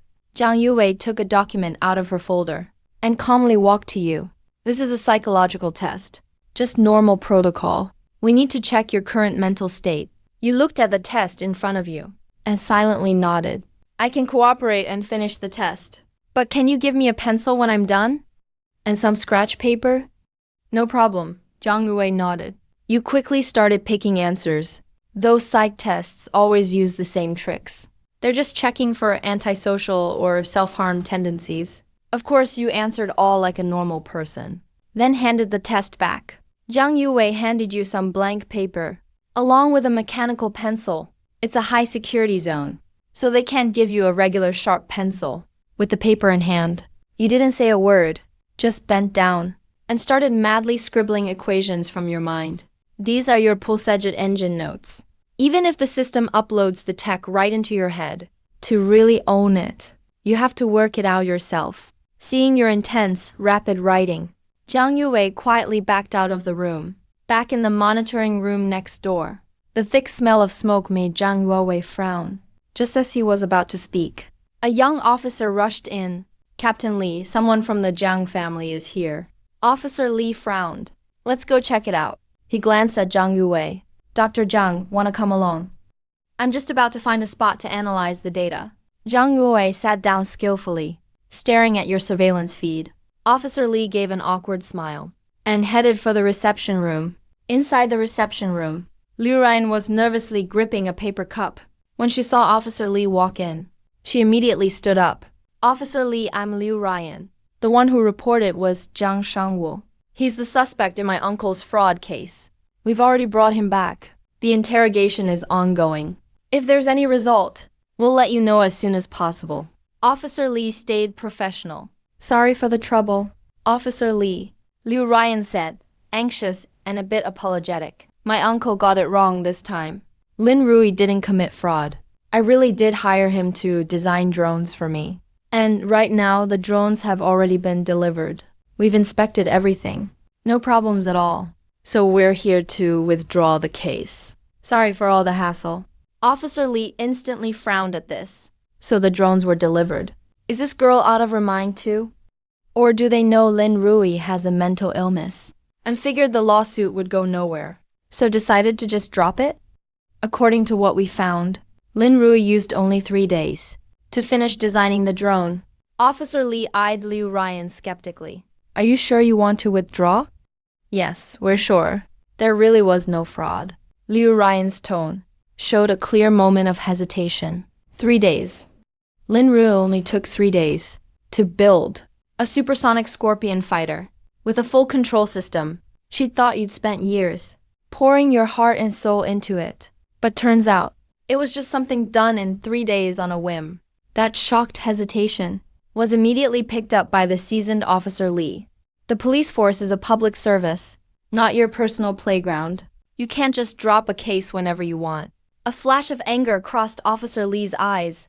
Plus, Filing a false report carries legal consequences. Are you aware of that? He didn't want to waste words on this young beauty anymore. So he went straight to the real question. How well do you know Lin Rui? Especially his mental state. Heard anything about him? Liu Ryan gave a bitter smile and shook her head. Honestly, I don't know. But if he was really mentally ill, why would I hire him in the first place? Right? Who would have someone like that handle $1 million job? Officer Lee nodded slightly. He told Liu Ryan, come with me. Let's go check on him. The two of them went to the surveillance room. Jiang Yowei sensed someone come in and said straight up, Lin Rui's logic is fine. Looking at the questionnaire, his mental state is very healthy. But we can't rule out he's doing this on purpose. And right now, he's been working on those equations for almost half an hour. For someone this focused, there's only one possibility. He's either a total genius or completely crazy. Genius on the left, madman on the right. Lots of high IQ patients in psych wards get stuck on one idea and can't pull themselves out. Officer Lee stayed silent. Instead, he looked over at Liu Ryan. Liu Ryan was staring at the top-down feed of the next room. Most of the screen was blocked by your head, but at the edges, she could clearly see your messy notes covering the scratch paper, full of insanely complex equations. Liu Ryan was actually a top student, but these formulas looked like gibberish to her. She couldn't understand a thing. Is Lin Rui actually okay like this? Watching you focus so hard on the equations. Liu Ryan felt a strange emotion in her heart. Is that level of focus really just mental illness? For now, there's nothing wrong. But as research goes deeper, he'll get more and more lost in his own world. Jiang Yue analyzed, stroking her chin. Eventually, he might never come back. He could even have stronger delusions. If he keeps working, he may never snap out of it. But the Scorpion is just an appetizer. The authorities will dig deeper for sure. How will you choose then? There was deep concern in Liu Ryan's eyes. Just then, someone knocked on the door. Officer Lee, there are some agents from the security bureau here. They said they're looking for Lin Rui. Officer Lee turned to Liu Ryan in surprise, only to see she wasn't shocked, just full of worry. Officer Lee instantly realized this girl definitely knew something. He quickly walked to the reception room. 2 agents in suits were already standing up. Hello, I'm Xiao Shen from the security bureau. Here's my ID. Xiao Shen showed the badge. No way that's fake. Who would dare pretend to be security in a police station? So what brings you two here today? Officer Lee asked, puzzled. We're here about Lin Rui. He's supposed to be here, right? Xiao Shen answered, keeping it formal. Probably in the interrogation room. He's involved in a $1 million fraud case. Xiao Shen nodded slightly. and cut in. Here's the thing. Lin Rui's status is now a bit special, so all his original files will be transferred to us now. All of them. That's only done for major cases. Yes, all of it, including videos and everything. Officer Lee led them straight to the monitoring room. On screen, you are still scribbling non-stop. Lin Rui's mental state isn't really stable right now, so you'll probably have to wait. Officer Lee explained, but Zhao Xin's eyes were not on you at all. He was totally fixated on the screen, watching those formulas you were deriving. All the politeness vanished from his face, replaced by a dead serious look. How long has Lin Rui been like this? Officer Lee replied, about half an hour, I think. Half an hour? Only you guys can see the surveillance footage? Has his scratch paper ever left the room? Anyone else walk into the interrogation room? Zhao Xin rattled off the questions, then turned to his assistant. Take notes on everything. I'm stepping out to make a call. After Zhao Xin hurried out, his assistant Zhao Wu faced everyone in the monitoring room and said in a serious tone, everyone, what I'm about to say is extremely important. I need to know who came in contact with Lin Rui during this period.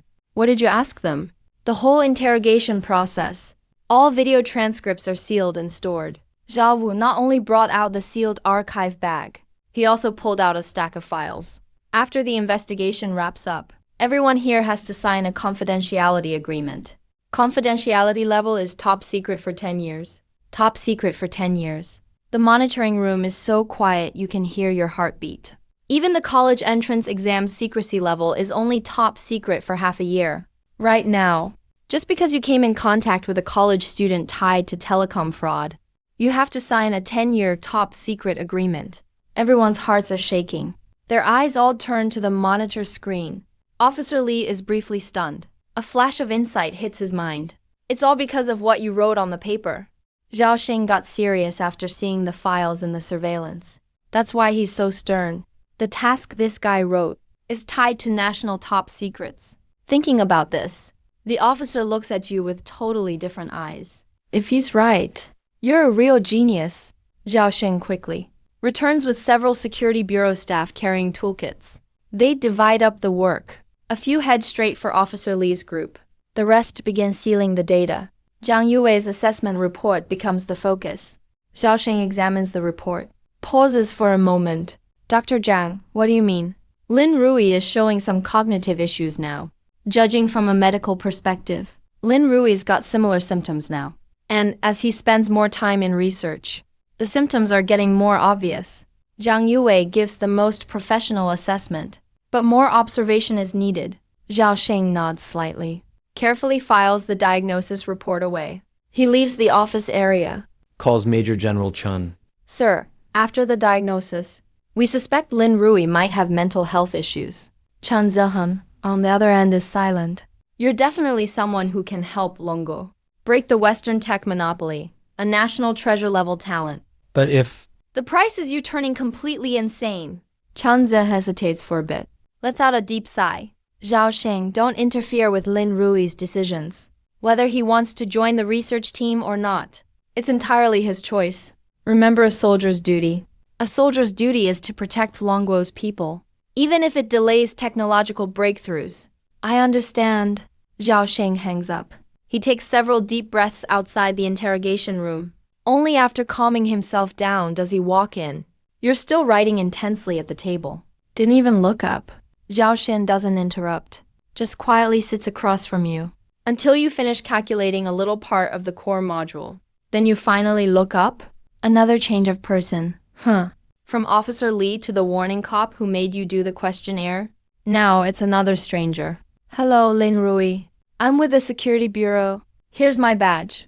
Zhao Shen hands over his credentials, smiles and says, we came to see you, mainly about technical issues of the twin-tail scorpion drone. Hope you can help us out. You look at Zhao Xing. Your face shows you get it. Yeah, looking at it now. The twin-tail scorpion really has loads of flaws. You put down your pen and start analyzing. First, the engine tech. Multiple sectors easily fall into the thrust trap, so it's way too slow to match the new detonation thrust. The shape and vector nozzle need to change, and its stealth is honestly terrible. As you talk, you drift into thinking about a Mach 16 space fighter. But these comments make Zhao Xing's scalp tingle. He is completely speechless. Slow flight speed, terrible stealth. Twin-tail Scorpion's max speed is Mach 2. It's already the top drone on Blue Star, with world-class tech in breaking electromagnetic blackout zones and max computing power. In Longo's Southern Theater, with phased array radar fully active, it can still slip past and circle around, like there's no one guarding. Its stealth is even better than the Lighthouse Nation's F-22 fighter, Blue Star's #1, and you call it a mess. You call it terrible. Zhao Xing sharply inhales. Can't help but scream inside. What kind of monster are you trying to build? It's not just Zhao Xing. Liu Ryan in the monitoring room is also shocked. He's been groomed as Jianghe Group's successor, is super sensitive about drone performance, and has actually piloted the twin-tail Scorpion himself. Nobody knows it better than him. The scariest thing about twin-tail Scorpion isn't its speed. It's that at double sonic speed, it still keeps video signals extremely stable. Image transfer. Under extreme conditions like breaking the sound barrier and overheating, normal drones would lose signal long ago. But your system stays rock solid. This anti-jamming communication tech alone is easily worth more than $1 million. With it, the Lighthouse Nation could instantly convert their supersonic jets into unmanned drones. Yet, in the interrogation room you just said, slow flight speed, terrible stealth, Liu Ryan, watching you go crazy working back and forth on your draft. In my heart, I suddenly feel so powerless as an ordinary person. If this is what a genius's madness looks like, then almost every scientist on Blue Star probably isn't that normal either. Just then, Liu Ryan's phone rang. It was her dad, Zhang Shengwen. He quickly walked out of the monitoring room, anxiously asking, "Dad, any progress cracking the Scorpion drone's hardware?" But Zhang Shengwen's voice only showed deep frustration and helplessness. "Don't even mention cracking it. We can't even open up the shell of the drone right now. No clue what tech he used. There's no seams anywhere on the body. It's totally seamless, all one piece. We even used X-rays, but light can't get through at all. Even shot it point blank with a shotgun didn't leave a mark." Guys from the Academy of Sciences are already on their way. Right now, everyone is waiting for Lin Rui. Liu Ryan's hand shook a bit holding her phone.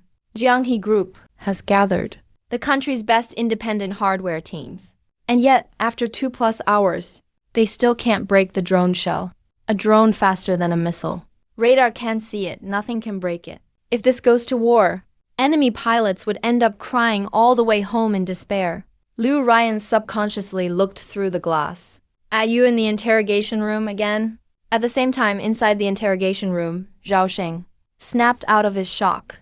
As a senior agent, He quickly changed his strategy. facing someone diagnosed as a hardcore science maniac and national treasure, the key is to go along with his logic. Since you finished your theoretical deduction, why not find a place to run experiments? Zhao Xin patiently persuaded you. "Of course I want a place to experiment." You looked at Zhao Xin. Your tone was calm but straight to the point. "But I don't have top-grade lab equipment, and I'm seriously short of funds." You were being totally honest. Just tearing apart a basic 6th-gen plane has already drained everything you got from your system's starting rewards. If not for Liu Ryan's $1 million, your project would probably still be stuck at 60%. And in your system tech tree, a 6th-gen plane doesn't even meet Blue Star's base-level civilization. Dark matter engine, Titan exosuit, King Luan-class aerospace carrier, to unlock those beasts among the stars. It'll need way more than just one country's resources. You might even have to use tech to crush the competition. Basically drag America through the dirt until the whole world's industry is working for you alone. You looked at the setup representing top national security clearance. Your mind racing. Maybe this is the way to harness state power, to help yourself, and take the first step for all mankind to reach the stars. The perfect opportunity. Your words were just as clearly picked up by Zhao Xin. Short on cash and gear. But aren't those exactly what the state has plenty of? Zhao Xin held back his excitement and coughed twice. He looked up at you. "If there's a place with whatever gear you need for experiments and unlimited research funds, would you join?" You didn't answer right away? And paused to think. Would it limit my freedom? Zhao Shen almost said. To some extent. But remembering your mad scientist state and the top boss's orders to not interfere, he quickly shook his head. No, you'll still be free. Then I'm in. Any research results will belong to you. You reached out your right hand to his, representing unlimited computing and research resources, and shook firmly. Once your protection was set up, Zhao Xing quickly left the interrogation room. Officer Li helped Lin Rui with his release paperwork. Right, as he finished speaking, he met Liu Ryan's complicated gaze. You were totally leading him on just now. Liu Ryan was a bit angry, staring at Zhao Xing. You think I was leading him? Zhao Xing just smiled, unconcerned. But think about it. Maybe Lin Rui already named the price he wanted.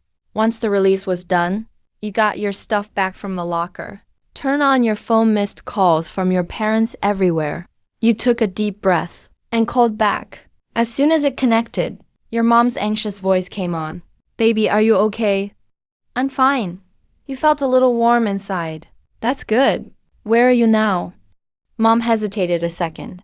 Your dad and we had some time off the past few days. So we thought about coming to see you by bus. These couple days though, I think I'll be busy, so I might not have time. Thinking about all the follow-up work with the Scorpion drone. There's just no way to get away.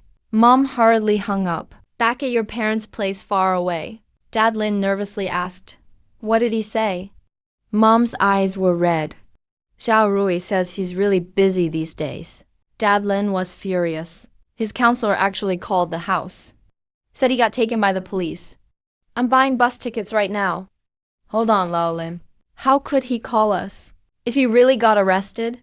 Mom held him back. Isn't your cousin running a business in Binhai? Let him ask someone for us first. At Binhai police station, you just walked out the front doors, took a big breath of fresh air, and saw Liu Ryan coming over, looking apologetic. Lin Rui, sorry, really. I never expected it to blow up like this. He bowed and apologized in front of you. You looked at him and held out your right hand. A sorry just covers it? Liu Ryan paused, then apologized. I'll pay you for distress. I'll make it up to you. What emotional damage? You frowned. I want the rest of my research funds. The last 300,000. Liu Ryan was totally speechless. He almost sent you to jail for 10 years. And the first thing you ask when you're out is boldly demanding your payment. He hesitated a bit, then nodded seriously. The rest, I'll transfer to your account in 2 days. You nodded calmly, then added with a smile, of course, if you really want to pay for emotional damages. I don't mind that either.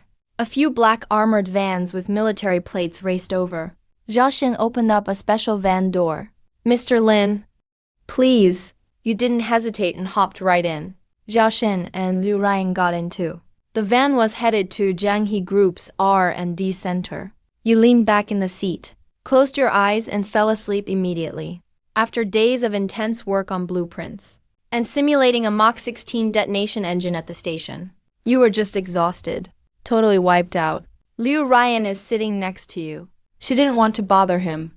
Her beautiful eyes are fixed on your sleeping face. To be fair, your side profile, lit by passing lights outside the car window, looks especially good. Jianghe Group Research Center. Jiang Shangwen and his research team gathered here early. On the control console in front lies the jet-black twin-tailed Scorpion drone. Mr. Wu, you're an expert in materials science. Can you take a look at this drone? Chen Zoen, a top academic and national expert from Dragon Country's Materials Academy. Wu Yuanping is carefully inspecting it with a flashlight. The flashlight shines on the all-black body, reflecting a deep matte glow. Wu Yuanping took a close look around and shook his head, looking serious. I can't tell what this material is. It probably isn't a common material used in aviation. Not a familiar material. Even Mr. Wu can't identify it. That shows just how special the twin-tailed scorpion shell is. Mr. Wu, could this be some totally new material? Jiang Shangwen asks like an eager student. You know, developing new materials is basically like alchemy. It often takes years, with thousands of smelting attempts. It's hard to say for sure right now. The body has stealth coating. The coating confuses material detection. Wu Yuanping touches the body and says deeply, please wait a bit. My student went to get the testing instruments. This set of instruments uses different adjustable sonic waves for testing. It can recognize echo signals across all frequency bands. With this level of precision, almost nothing can escape detection. Hearing this, Jiang Shangwen suddenly lit up. Mr. Wu, did you get this from the States? The adjustable sonic wave detector. Wu Yuanping nodded slightly. To confirm, Jiang Shangwen took a deep breath. I tried to buy one from the States but couldn't, even for big money. Didn't expect you to have one. He stopped halfway through. That's definitely classified national level stuff. Special smuggling channel. The adjustable sonic wave detector is like the judge in materials science. Scan any enemy device, and it can crack 90% of the material composition. Soon a truck rushed in. Several researchers carrying cases hurried over. Zhao Su, calibrate the equipment quickly. It's all up to you in a minute, Wu Yuanping said to the lead PhD student. Yes, Professor. Zhao Su quickly led his team, assembled and calibrated the device. Professor, calibration's done. We can start anytime. Everyone stepped back to make space. Zhao Su picked up the sonic detector, placed it on the twin-tailed scorpion's body. Beep, beep, beep. As the detector scanned over the stealth coating, the waveforms on the monitor started jumping. Once the scan finished, Zhao Su let out a breath. He smiled at the group. Please wait a moment. The device is analyzing it now. This machine is super precise. Last time it found trace elements as small as 1 in 10,000. Nothing escaped it. We should have results soon. The Jianghe group researchers looked on with excitement and envy. They were dying to know.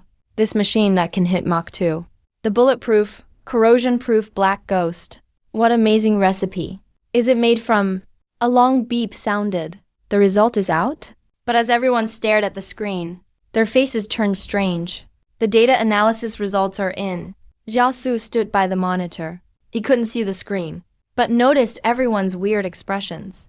So he hurried around to take a look, and saw 8 big words, like a slap to the face. Insufficient data. Unable to analyze. This is the high-level material his advisor worked so hard for. But in front of the judge, it still can't be analyzed. Wu Yuanping's face darkened immediately. Zhao Su frantically asked his fellow students to check the device. Data transmission is fine. The data analysis module works. Sensors work. All modules are good, but still no result. Jiang Shangwen saw this and tried to ease the mood. Maybe the scanning speed was too fast. Some data was missed. Let's scan again, slower this time. Everyone agreed. Made Zhao Su breathe easy. He gave Jiang Shangwen a grateful look. Beep beep, Zhao Su started over. This time, the scan lasted a full hour. Extremely thorough. The students on the computer kept nodding to make sure nothing was missed. Should be fine now. Zhao Su wiped off his cold sweat. Wu Yuanping nodded too. After a while, another long beep. Everyone stared at the monitor again. Insufficient data. Unable to analyze. Still those same 8 words. Cold sweat dripped down Zhao Su's back. Software is fine. Operations fine. The radar covers all material gaps. So what's going on? Jiang Shangwen looked at the twin-tailed scorpion in the distance. Took a sharp breath in. Could it be the scorpion uses some entirely new material? Not even the device can read it. As soon as he said this, the room went silent. The principle behind the testing device is mass conservation. No matter how you refine it, the alloy atom echoes can't be changed. If the equipment can't detect it, the only explanation is, this isn't a mix of known elements, but a totally changed atomic structure. It's created a new material on Blue Star. Something brand new that never existed before. A totally new metal. Zhao Su looks completely stunned. Any material that can alter atoms on a base level, if released, would be a Nobel Prize level breakthrough. Chan Xin turns to Wu Yuanping. Professor Wu, what's your take on this? Wu Yuanping suddenly becomes extra cautious. If we rule out equipment error, as so far, whether it's truly a new material still needs more research. For someone of his expertise not to object means he's already leaning toward the wildest possibility in his heart. Wu Yuanping looks at the twin-tailed scorpion, and his eyes start burning with excitement. Director Chun, just now you mentioned the UAV R&D team. They're on their way here, right? Which top expert in China is leading this team? How did they manage to invent a totally new material?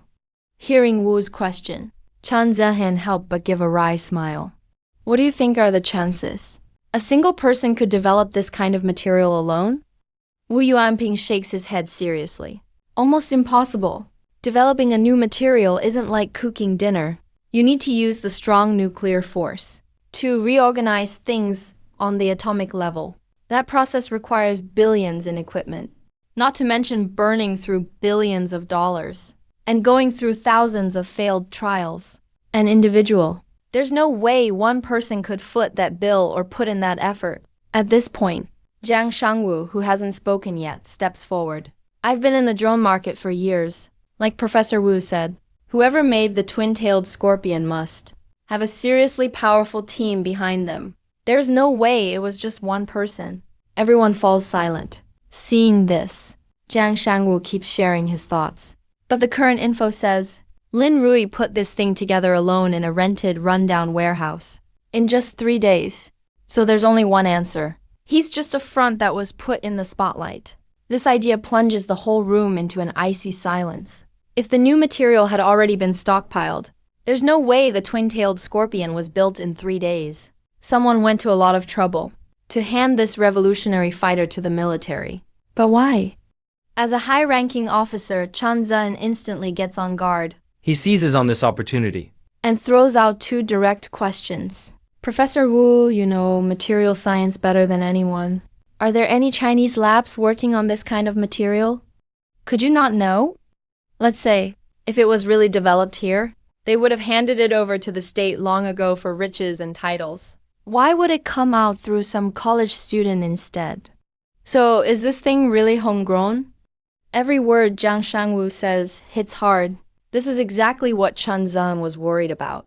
Just as everyone braces themselves, a few military vans drive in and slowly pull up to the research center. A door opens, and you step out with Zhao Xing. You instinctively look around. The massive warehouse is packed, full of all kinds of complicated equipment all over the floor. Right in the center sits your pitch-black twin-tailed scorpion. You freeze up. Weren't we supposed to go to a national lab for research? Why does it feel more like a gigantic logistics check-in site here? Are these guys running a customer acceptance process or something? Maybe they'll only pay the last $30,000 once they finish inspection. You look at Liu Ryan beside you, a bit helpless. Is it always this complicated to sign off on deliveries with you guys? Your comment stuns Liu Ryan. Even Zhao Xing, leading up front, pauses mid-step. He quickly comes over and explains, Mr. Lin, there are some things about the twin-tailed scorpion we still don't get, so we're hoping you'll help us out. You frown a little. Helping isn't a problem. But what if they give me the runaround instead of handing over my 30 grand? What do I do then? While you speak, you've already entered the crowd. What you just said, word for word, was heard by all the experts present. Wu Yuanping is a materials science authority in Longguo. All his staff are grad students from China's very top universities. Some are even elite talent who studied overseas. How could this bunch of prodigies not understand? That'd be a total joke. Wu Yuanping gently coughs twice, cooling down his team's sour mood. PhD student Zhao Su reigns in his expression, but his eyes stay cold. Zhao Sheng snaps to attention, faces the man in the center, whose rank insignia shine proudly, and reports. Major Chen, this is the designer of the twin-tailed scorpion. You scan the room and quickly size up the situation. It's a major general leading the group, even inviting Academy member Wu Yuanping. You remember reading Wu's research papers after you crossed over. Clearly, the nation's leadership is deeply involved now. Chen Zhen watches you closely, noticing you show no fear of Zhang Xin at all. He quietly praises your talent and composure. Good. Zhang Shangwu also walks up and tries to break the ice. Lin Rui, my daughter told me you built this twin-tailed scorpion yourself. You nod calm and confident? Wu Yuanping. The experts behind him can't help but whisper. And Zhao Su even cracks a smile. He steps right out. Mr. Lin, we're not too sure about the material you used for the body of the twin-tailed scorpion. Could you tell us a bit? Material science is vast, so if you can't answer one specific question, Your cover about developing it alone will fall apart. Sure, ask away. You turn around, and your gaze falls on the black twin-tailed scorpion. In that moment, your eyes reveal the wild pride of a master creating a legendary weapon. Wu Yuanping and Co. Feel their hearts skip a beat. Only real frontline researchers look at their painstaking work this way. With that kind of gaze, Wu Yuanping is half convinced now. 3 points out of 10. But Zhao Su's not so easily swayed. He fires off his killer question. Mr. Lin, what material did you use for the airframe? You reach out and gently touch the twin-tailed scorpion. Its black surface. I used a metamaterial with an alloy, ceramics, and more than 6 other materials, all combined in a specific way, to create an artificial composite with sub-wavelength microstructures. On a macro level, it acts like a uniform medium, with reverse Cherenkov radiation effect, plus negative optical pressure, negative permeability, and other super-M features. Zhao Su's eyes turn razor sharp. Alloy, ceramics, he gets all that. Switching things up for a metamaterial, he gets that too. But the point is, you just admitted yourself. It's just a different combination. Not something entirely new on Earth. You didn't invent a brand new substance. This time, Zhao Su can't hide his triumphant smile. He pointed at the imported instrument on the floor. Proudly, he said, Mr. Lin, do you know what this device is? You took a quick look. No idea. This is a top-tier variable acoustic wave detector. Since you admit it's just a basic material, and no new substance was created, then this sound wave detector uses each material's unique echo signal, so it should be able to scan everything clearly. Zhao Su stared at you intensely, like he wanted to nail you to a pillar of shame for lying. But we used this device to scan it twice, and both times the data was incomplete. Couldn't identify it. If there's no new material, then why can't the most advanced instrument analyze your sample? Can you explain that? Everyone's eyes focused on you. If you can't answer, or can't give a logical scientific reason, your big mysterious team behind you will be revealed for sure. What's the test's failure got to do with my material? You looked at the device on the floor, totally confused. Is the variable acoustic detector that advanced? You really haven't heard of it. In the system's 6th-gen database, the devices for testing metamaterials are all terahertz spectrometers, or super resonance judgment tech. This kind of acoustic device isn't even in the system's high-dimensional knowledge base, so of course you're lost now. But the experts' faces changed. In these top materials scientists' minds, this instrument from the US, classified at the highest level band, is the world's most precise and authoritative judge for materials. Zhao Su, the PhD student, just laughed out of anger. He thinks you're just pretending. And making a fool out of their intelligence. Mr. Lin, do you know what it took to get this past the US embargo? The country put in a ton of effort to get it. This is the gold standard for us material scientists. Even undergrads know this. You didn't bother with Zhao Su's accusations because you just realized this instrument's principle is extremely basic. You stepped forward, walking to the double-tailed crab device. Zhao Su panicked. Wait, don't touch it. That's the core detector probe. It's the key to collecting data. If it's worn out, it's almost impossible to replace the part, not to mention grabbing it barehanded. But before he could finish, you already made a move. Not even wearing isolation gloves? Wu Yuanping and the other experts got really anxious. The other researchers panicked too. Stop, that probe costs millions. Your hands have sweat on them. That'll mess up the sensitivity. Oh my God. Stop him now. We're screwed. Even the security guards hesitated. On one side, a top technical expert called in by a general. On the other, a top secret instrument worth millions. How do you even break that up? In that moment of shock, there was a crisp snap. You just yanked out the core part of the probe, pulled it out by force. Everyone gasped in shock. All the researchers could feel their hearts break. That's millions of dollars gone in an instant. Zhao Su, already nervous, saw the probe come apart. His knees gave out, and he fell to the floor. The other researchers were shaking too. They're usually super careful just to dust it, but you actually yanked it out. Wu Yuanping looked furious. What do you think you're doing? This is the only one in the country. Breaking it isn't just wasting millions of dollars. It'll also set Chinese materials science back, by half a year at least. Even steady Wu Yuanping was really mad now. Chan Zian frowned too. You don't even know a famous device like this, but you dare to take it apart barehanded? Is he just a front? Or maybe there's some mysterious foreign group trying to sabotage China's core equipment. Chan Zhen gave Zhao Sheng a look. Zhao Sheng got the message and quickly locked the doors. The atmosphere felt icy cold. You acted like you didn't care.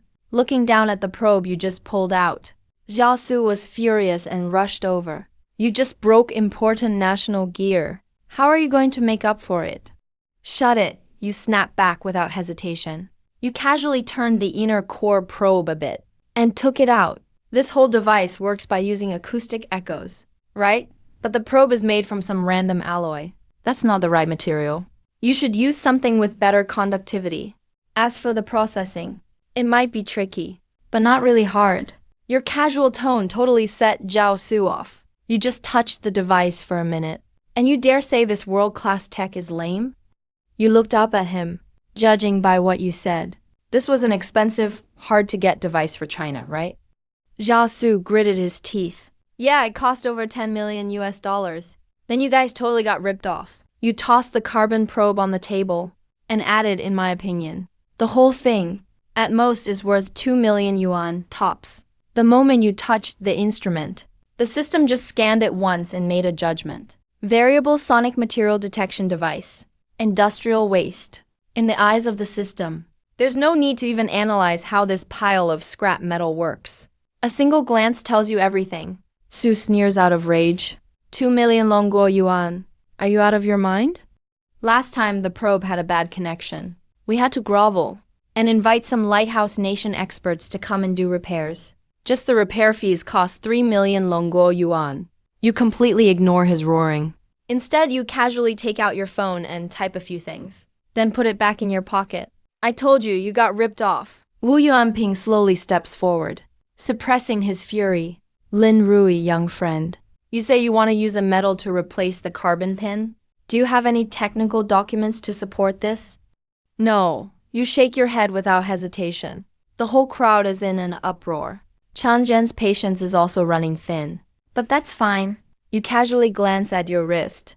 In 20 minutes, a completely handmade metal probe will be delivered right to your door. Just install it and try it, then you'll know. As these words leave your mouth, there is utter silence. Everyone looks at you, as if they're looking at a lunatic who spouts nonsense, let alone outside the country. Is anyone even developing an all-metal carbon pin yet? Even if there is a finished product, it's an extremely secret consumable worth over 1 million. How could anyone deliver it in exactly 20 minutes? Even delivery apps aren't that fast. Chan Zhen takes a deep breath and gives you a cold, piercing look. I'll give you half an hour. If the carbon pin isn't here or doesn't work in half an hour, you'll be charged with destroying key national lab equipment. And there's no escaping that. In less than half an hour, you pull out your phone again. Take a look at the screen, then casually pull a chair over from the side. Sit down in the middle of the room. No one says a word. It's just half an hour anyway. It'll pass quickly. Everyone is waiting to see how you'll end up. Liu Ryan anxiously stomps his foot. He leans in beside you, lowers his voice. Are you crazy? Making a metal probe in half an hour? Are you really that confident? Pretty much. You reply offhandedly. Liu Ryan nearly faints. Destroying a piece of national strategic equipment worth millions. You'd basically rot in prison forever. But after a second thought, he suddenly remembers Zhang Yuwei's mental condition. He wonders if maybe you're having another episode. If it really comes to that, would that be a get-out-of-jail-free card? In the corner, Wu Yuanping's team is already in chaos. What's this punk supposed to be? He just snapped a probe worth millions. And now he's making all these grand claims here. A metal probe? I've been in Lionian Lighthouse Nation research for years. Never even heard of anything like this. Even if you change the material, the whole device's baseline noise and electromagnetic conductivity shift completely. How could the main chip possibly be compatible? When we replaced an original chip previously, it still took 3 days to recalibrate. He thinks swapping probes is like changing batteries in a flashlight. ignoring the crowd's jeers. Wu Yuanping remains calm. Chen Zhen walks over to test him. Mr. Wu, can you really make a probe from metal?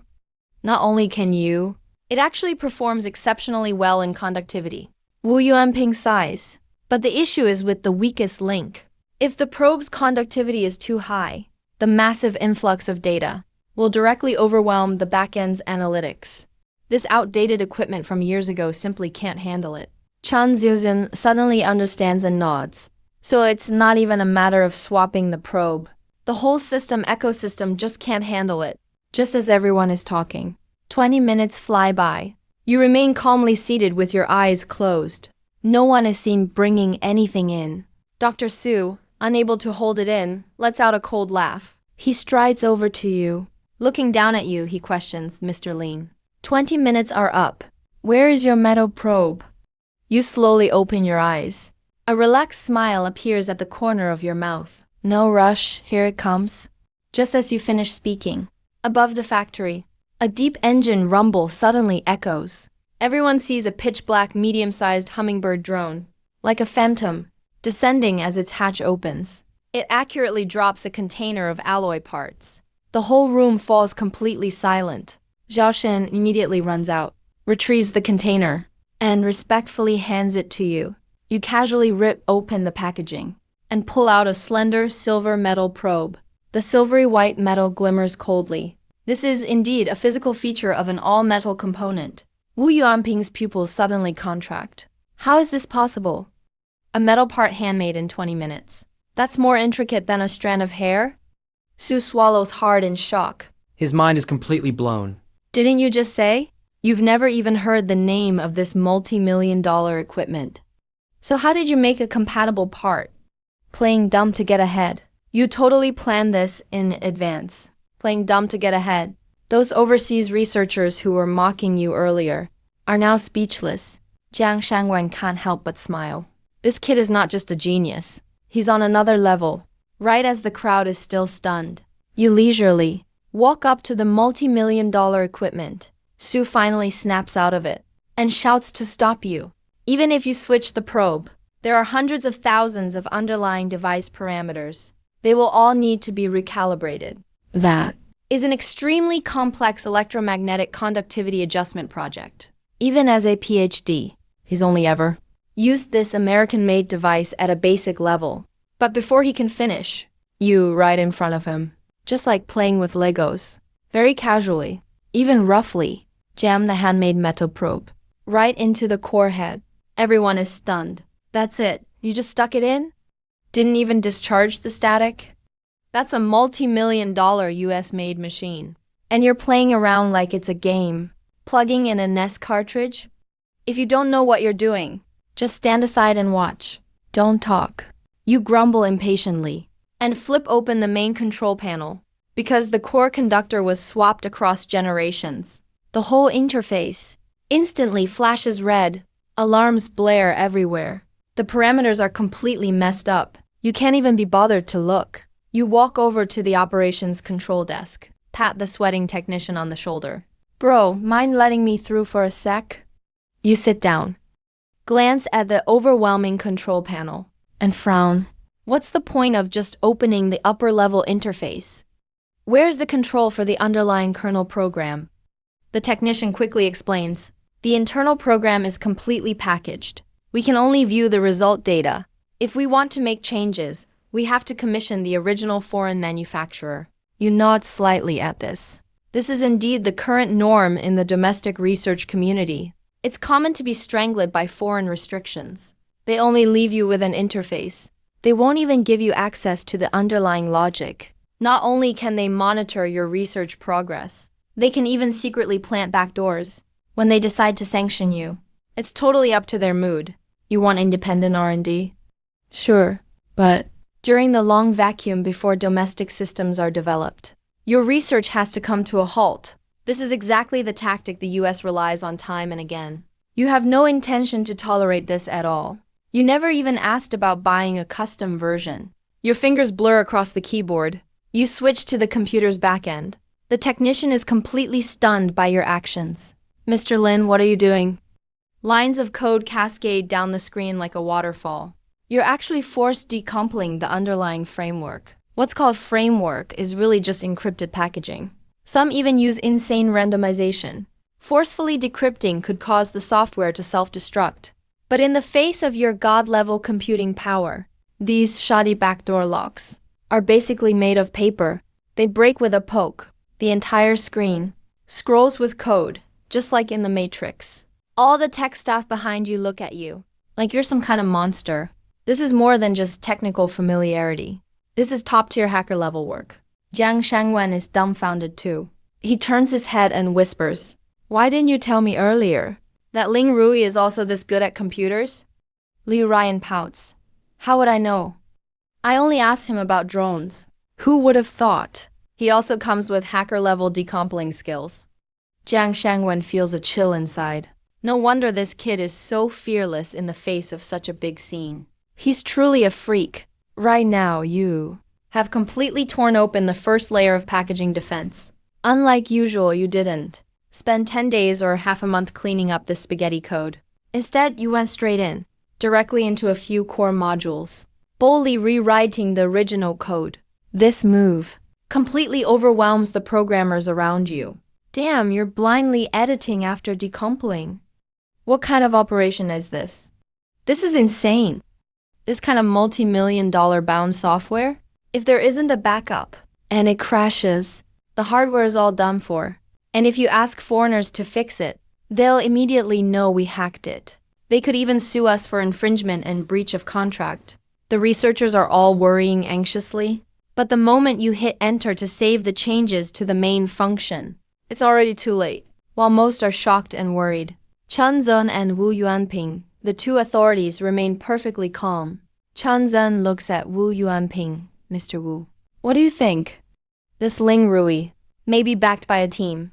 If they develop those metal components, but being able to blindly hammer out underlying code like that, that's real top-level hacker skill."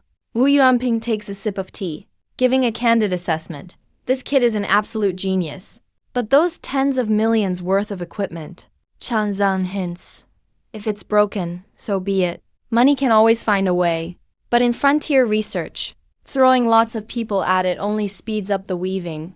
To truly leap ahead, you need those one-in-a-million talents, like those who started new eras in physics. Wu Yuanping's praise is off the charts.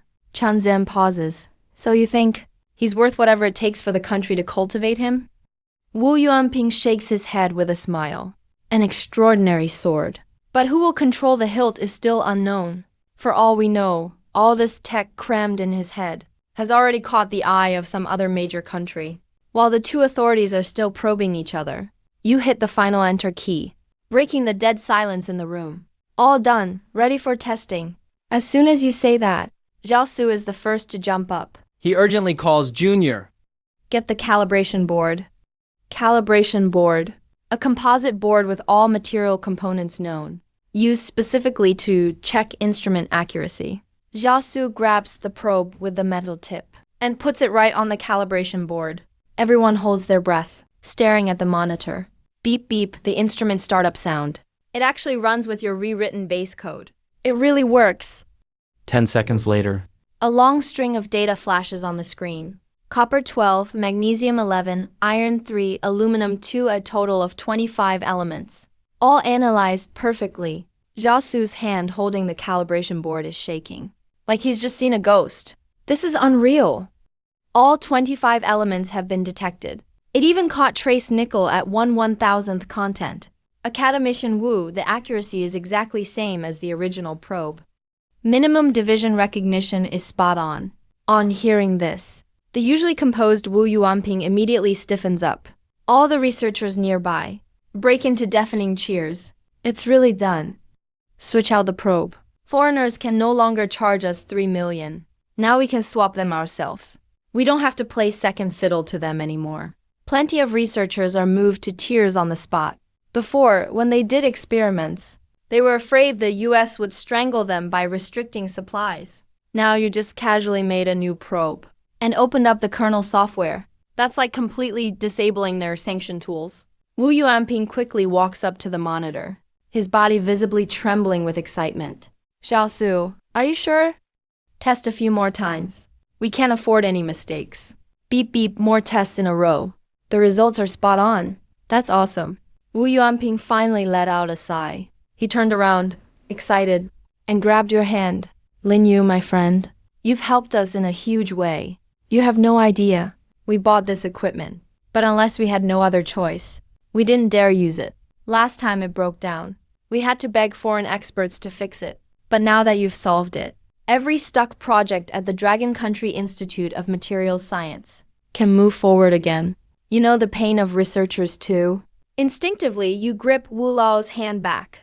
Don't worry, Professor Wu. From now on, our people will only stand taller. You look at the crowd, eyes full of tears. Your voice isn't loud, but every word hits home. 100 years ago, we fell behind and got bullied. Now the West relies on their head start in industry to block our technology, trying to bend our spine again. But don't forget, we're people of Dragon Country. Right after our country was founded, the Soviets pulled out and said we'd never build a nuke.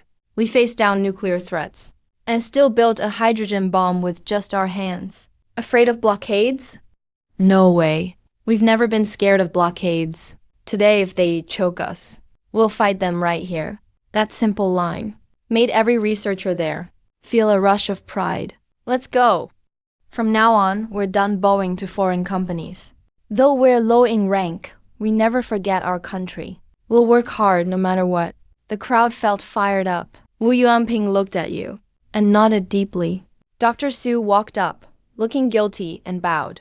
Sorry, Mr. Lin, for offending you earlier. I really mean it. You just waved it off. Mr. Lin, can you share the bridge parameters for the software? Dr. Su hesitated. He knew it was awkward to ask now. But if he missed this chance, he might never get to understand the core logic behind it.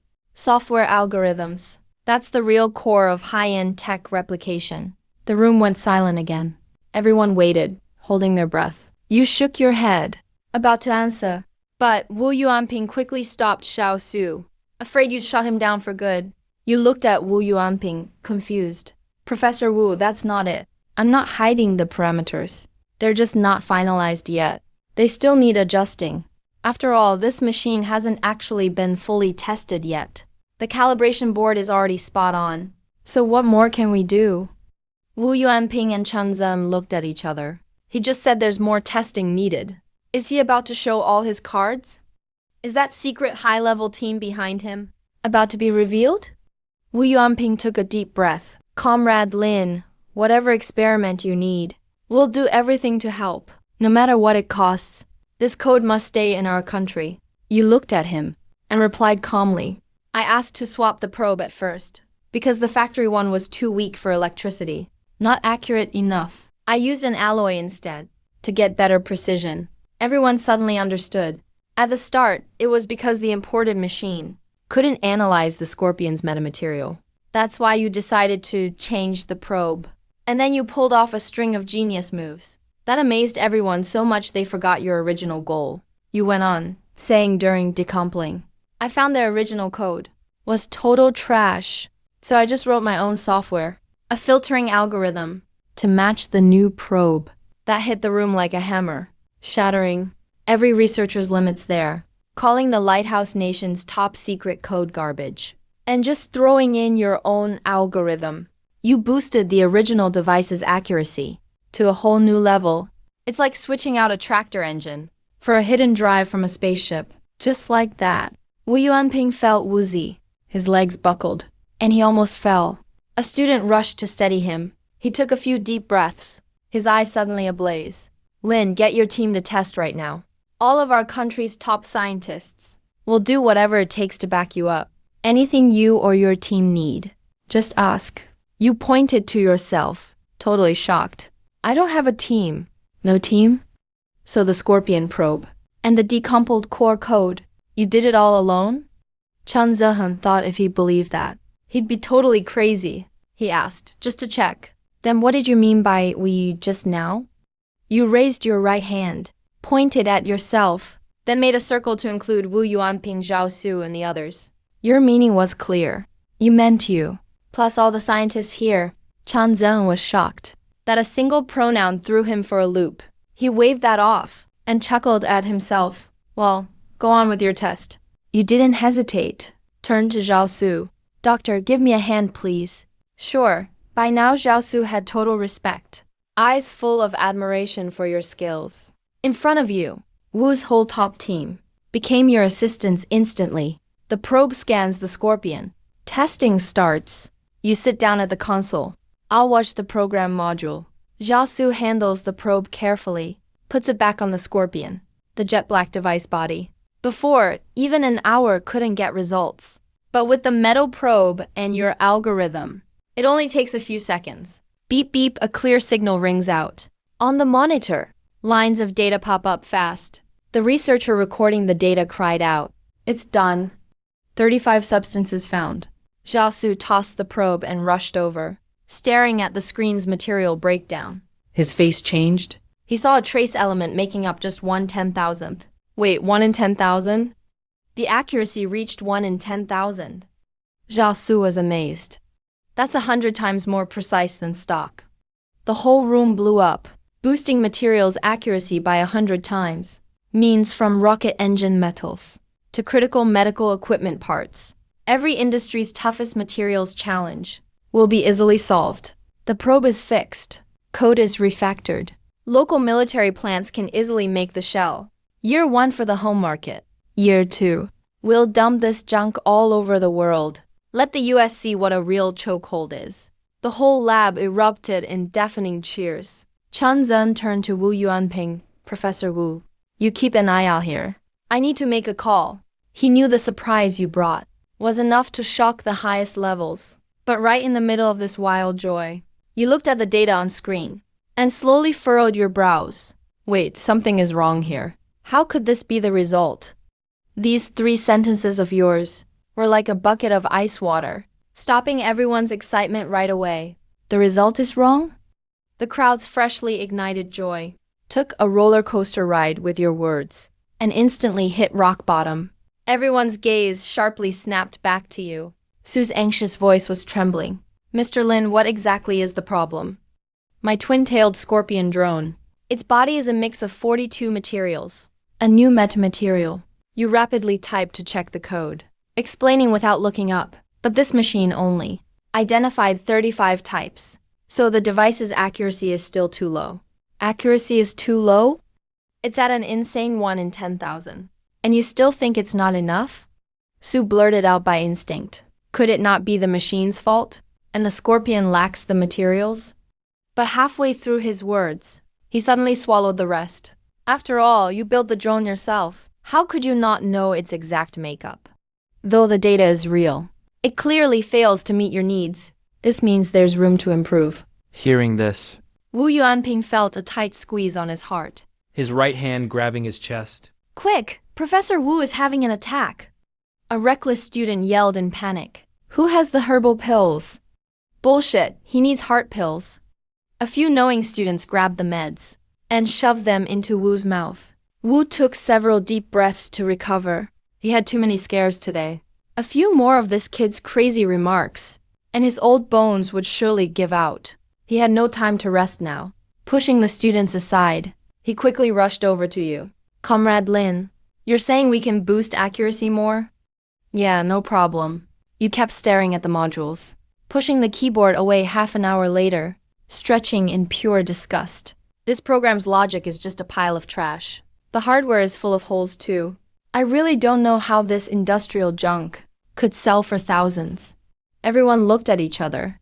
To them, this sacred national asset was totally worthless in your eyes, not even worth fixing at all. Wu Yuanping swallowed hard. Lin, what's your upgrade plan then? You rubbed your chin. I have a plan, but technically speaking, I really don't suggest wasting time on this scrap metal. You gave an honest review? It's like taking a dying tractor. And forcing a rocket engine in it. It'll only end up falling apart. Instead of a full rebuild, we might as well build a brand new one. Wu carefully asked, so what do you want to build? You answered tentatively. A terahertz spectrometer. Ever heard of it? This is actually the most basic model from the system. Wu froze for a moment. This term?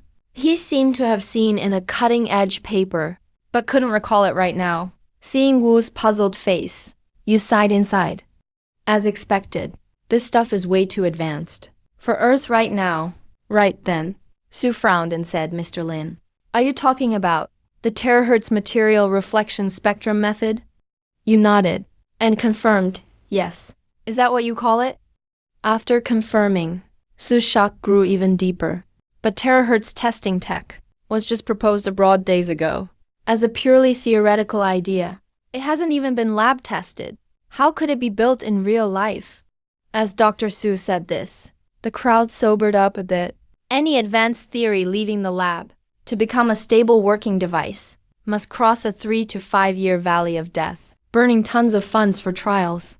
Wu looked at Sue. Sue, you know this terahertz tech? Professor, I saw it in a recent foreign top journal. The terahertz material reflection method. It was a model theory, Sue reported seriously. But the author clearly stated, this algorithm is highly unstable. It's strictly theoretical for now. Plus, our terahertz transmitter field is virtually non-existent. Sue turned to look, sounding more like a rational scientist. Mr. Lin, if we really try to launch this project, it means starting from scratch, betting big on an unproven foreign theory. The state might not handle such a cost. Wu frowned deeply, lost in deep thought. Sue is right. Research funding is no joke. Before anyone could figure it out, Chanze had already finished his call. He strode over to you quickly. Mr. Lin, are you available now? Chanze sounded very polite. You nodded slightly. Chanze turned to Zhang Shenwen and said, Director Zhang, please get us a meeting room. There are some core issues I'd like to discuss privately. You weren't surprised. With those two moves, double-tailed scorpion and rewriting core code, it'd be weird if the government didn't want a word with you. With Jiang Shangwen leading the way, Yu Chanzin and Wu Yuanping entered the meeting room. Zhao Xing showed up with a large security detail and locked down the whole hallway. Security was maxed out. Inside the meeting room, Chanze started speaking first. Mr. Lim, since we just talked about material testing, why don't we start with the terahertz spectrometer? Mr. Wu told me, this is a high-risk new technology. We need to hear your overall plan before we can discuss moving forward. Wu Yuanping chimed in. The cost of trial and error is extremely high in China's terahertz field. You sniffed and cut them off right away. Your tone was as flat as if you were talking about breakfast. Say, if I have a complete ready-to-use engineering blueprint, plus a mass production plan, the moment you said that, Chan Zehen and Wu Yuanping looked as if they'd been struck by lightning, staring at you wide-eyed. A full engineering solution.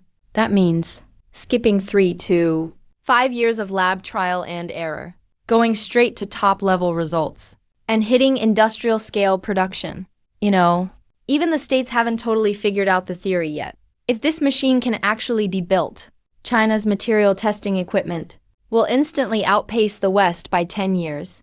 With this machine, China's whole aerospace industry, medical devices, microchip manufacturing, and the whole materials science foundation would boom like never before. After the excitement passed, Wu Yuanping forced himself to calm down. Research can't just run on excitement, he cautiously asked. Mr. Lin, if you have the full engineering plans, then for the terahertz spectrometer's early-stage lab replication data, could you provide them?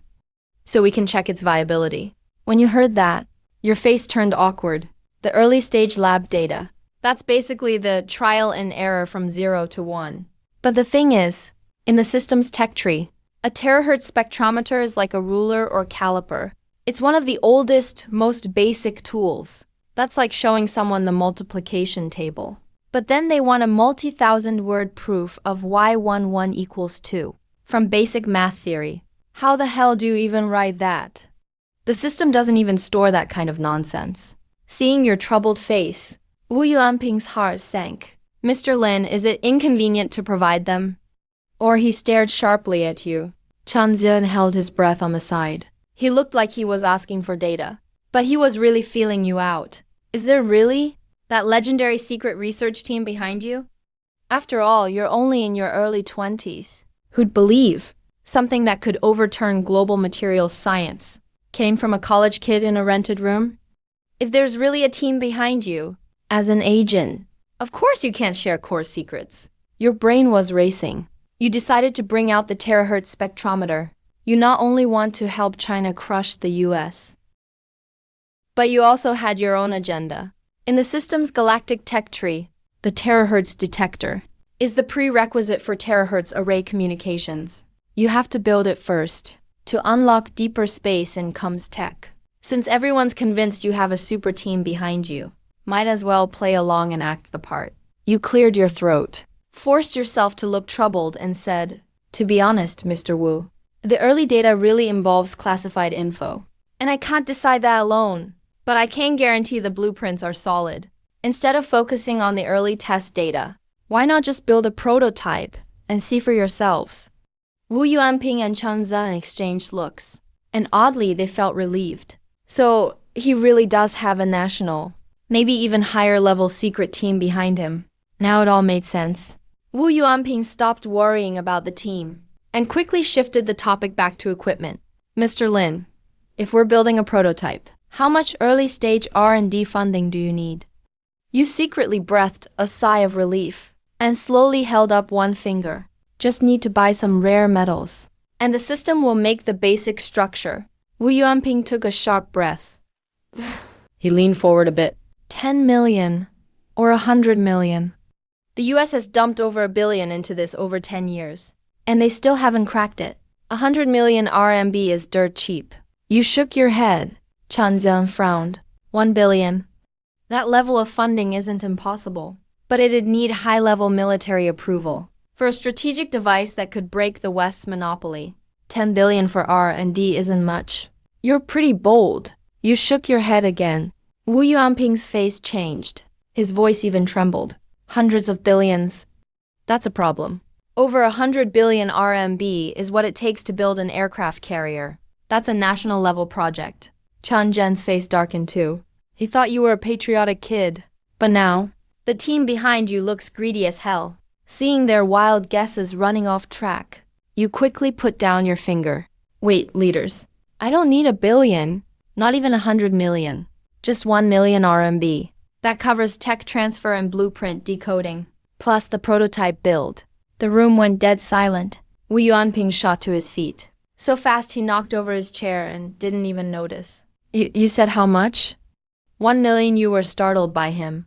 You nodded and explained, "Yeah, just 1 million. The prototype needs some special metals and extra materials. Mostly just custom parts that cost money. But if you guys know a military factory, it might not even cost that much." Chan Zhen's head was buzzing. "A used variable frequency device from the US can run up to 30 million RMB, and they expect you to treat it like royalty.